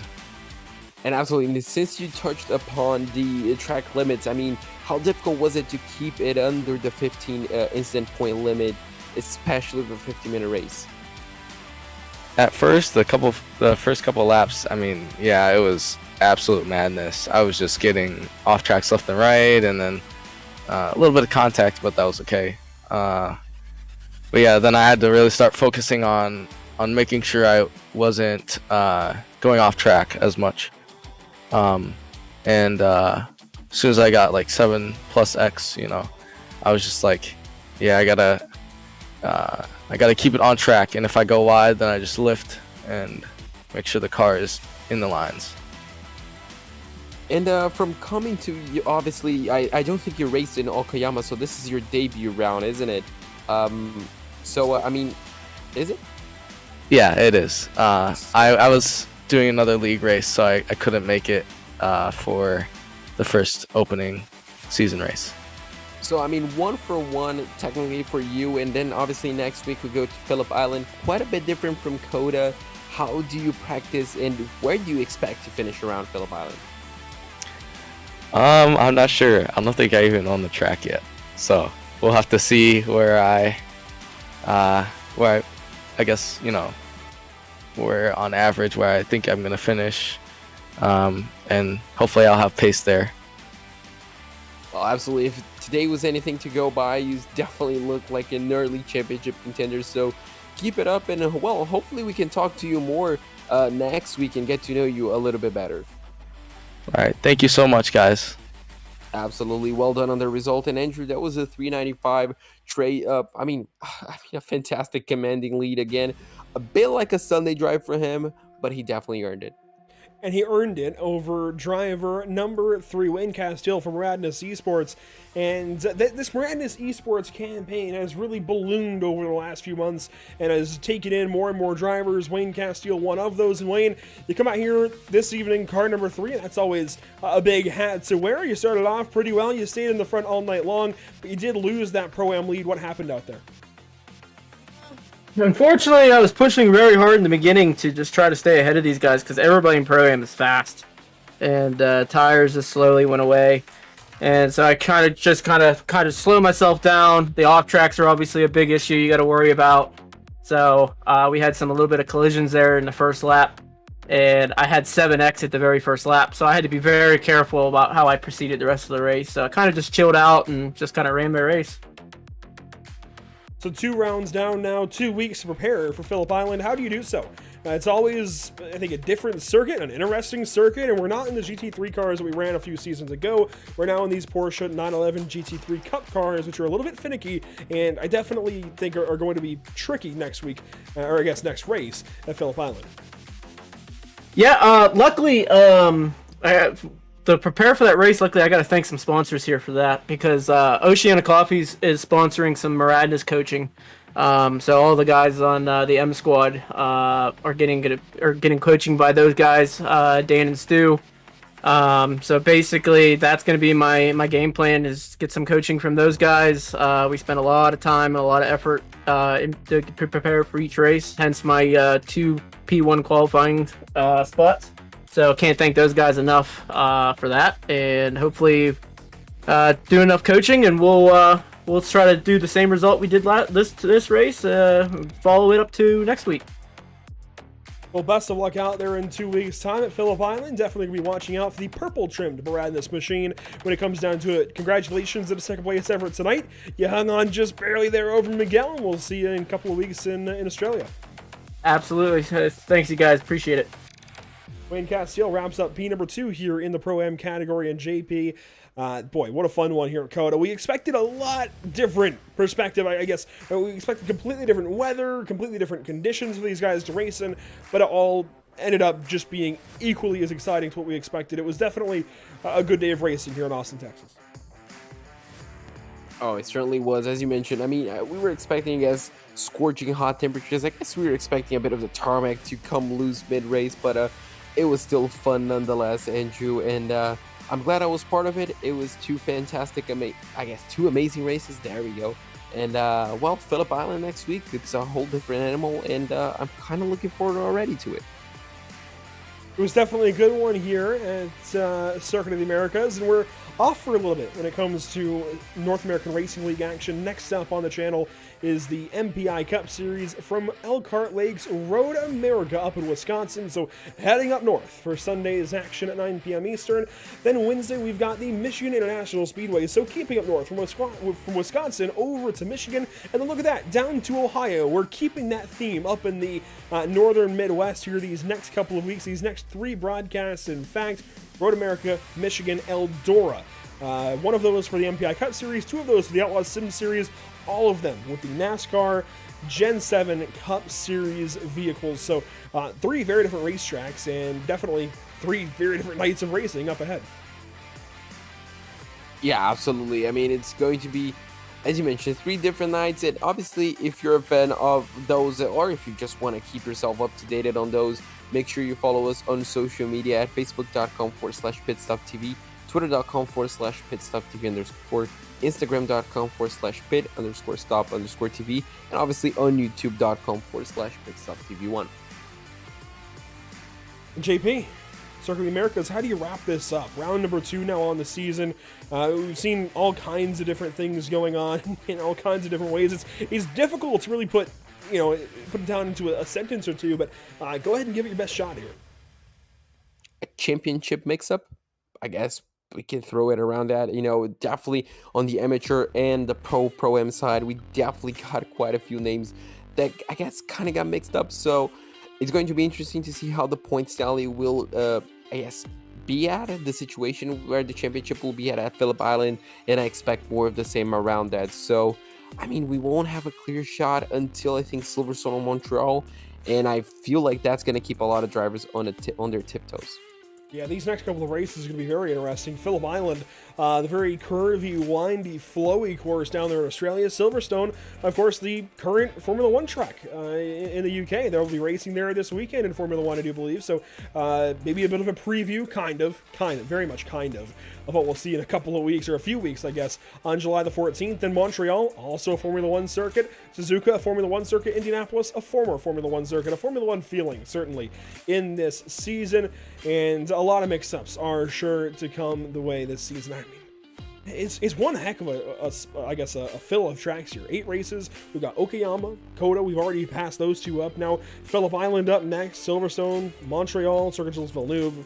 Anyways, Indianapolis Motor Speedway, Suzuka International Racing Course, and Mount Panorama. There really is, I think, everything for everybody, or at least anybody, if you will. Everybody can find at least one track in this bunch that they really, really like, I feel like. Yeah, absolutely. It's I guess a wide range of tracks that it's just gonna make everyone happy. Today wasn't a day for most people. We saw, but maybe next week. A lot of people are gonna love it. I know Matthew Dench is gonna love next week, and that goes the same for the rest of the season. So yeah, it's a bit for everyone, and I feel like that sometimes makes the championship a lot more fun for us as well. Now, there's a lot going on here at Pit Stop TV, as we talked about, and I do just want to throw one in.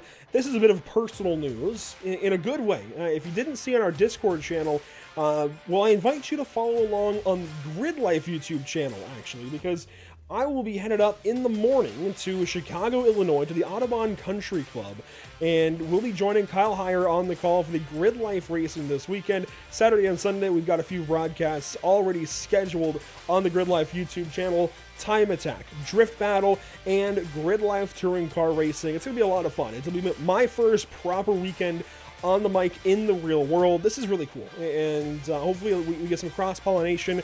We're going to try and make it so that I'm still on the call for the MPI Cup Series from Road America, but if not, Emerson Arden and Ed Shearer will be waiting in the wings to pick up slack if they need to, and I'm sure Emerson will still be on the call in some way regardless, but very much appreciate their help with this and their understanding and their willingness to step in whenever they're needed.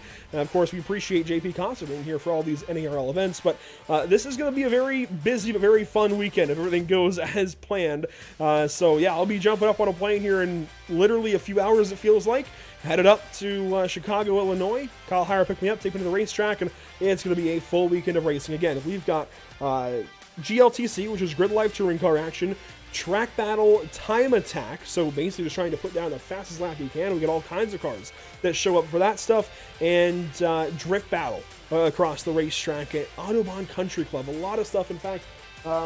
I want to say there's 4 or 5 competitions for each round. Right? I think there might be 6 for Time Attack. I think there's 5 drift races and or drift battles and 3 different GLTC races. So those are all free to watch on YouTube. We invite you to do so over on Grid Life. Again, Grid Life, GRIDLIFE, and type that in. You can find those upcoming streams. And of course, then Sunday night, you can go ahead and watch the MPI Cup Series here on Pit Stop TV. And hopefully we'll be on for, I'll be on for that one as well with Emerson Arden and potentially even Ed Shearer. But that will do it otherwise for us this evening from Circuit of the Americas. Of course, JP Costa and Emerson Arden joining me on coverage. It has been a fun time. Thanks so much to everybody for watching. Thanks so much to the North American Racing League for having us. And we will see you guys in 2 weeks' time for more NARL action from Phillip Island Circuit. Until then, have a great night. We'll see you in the next one.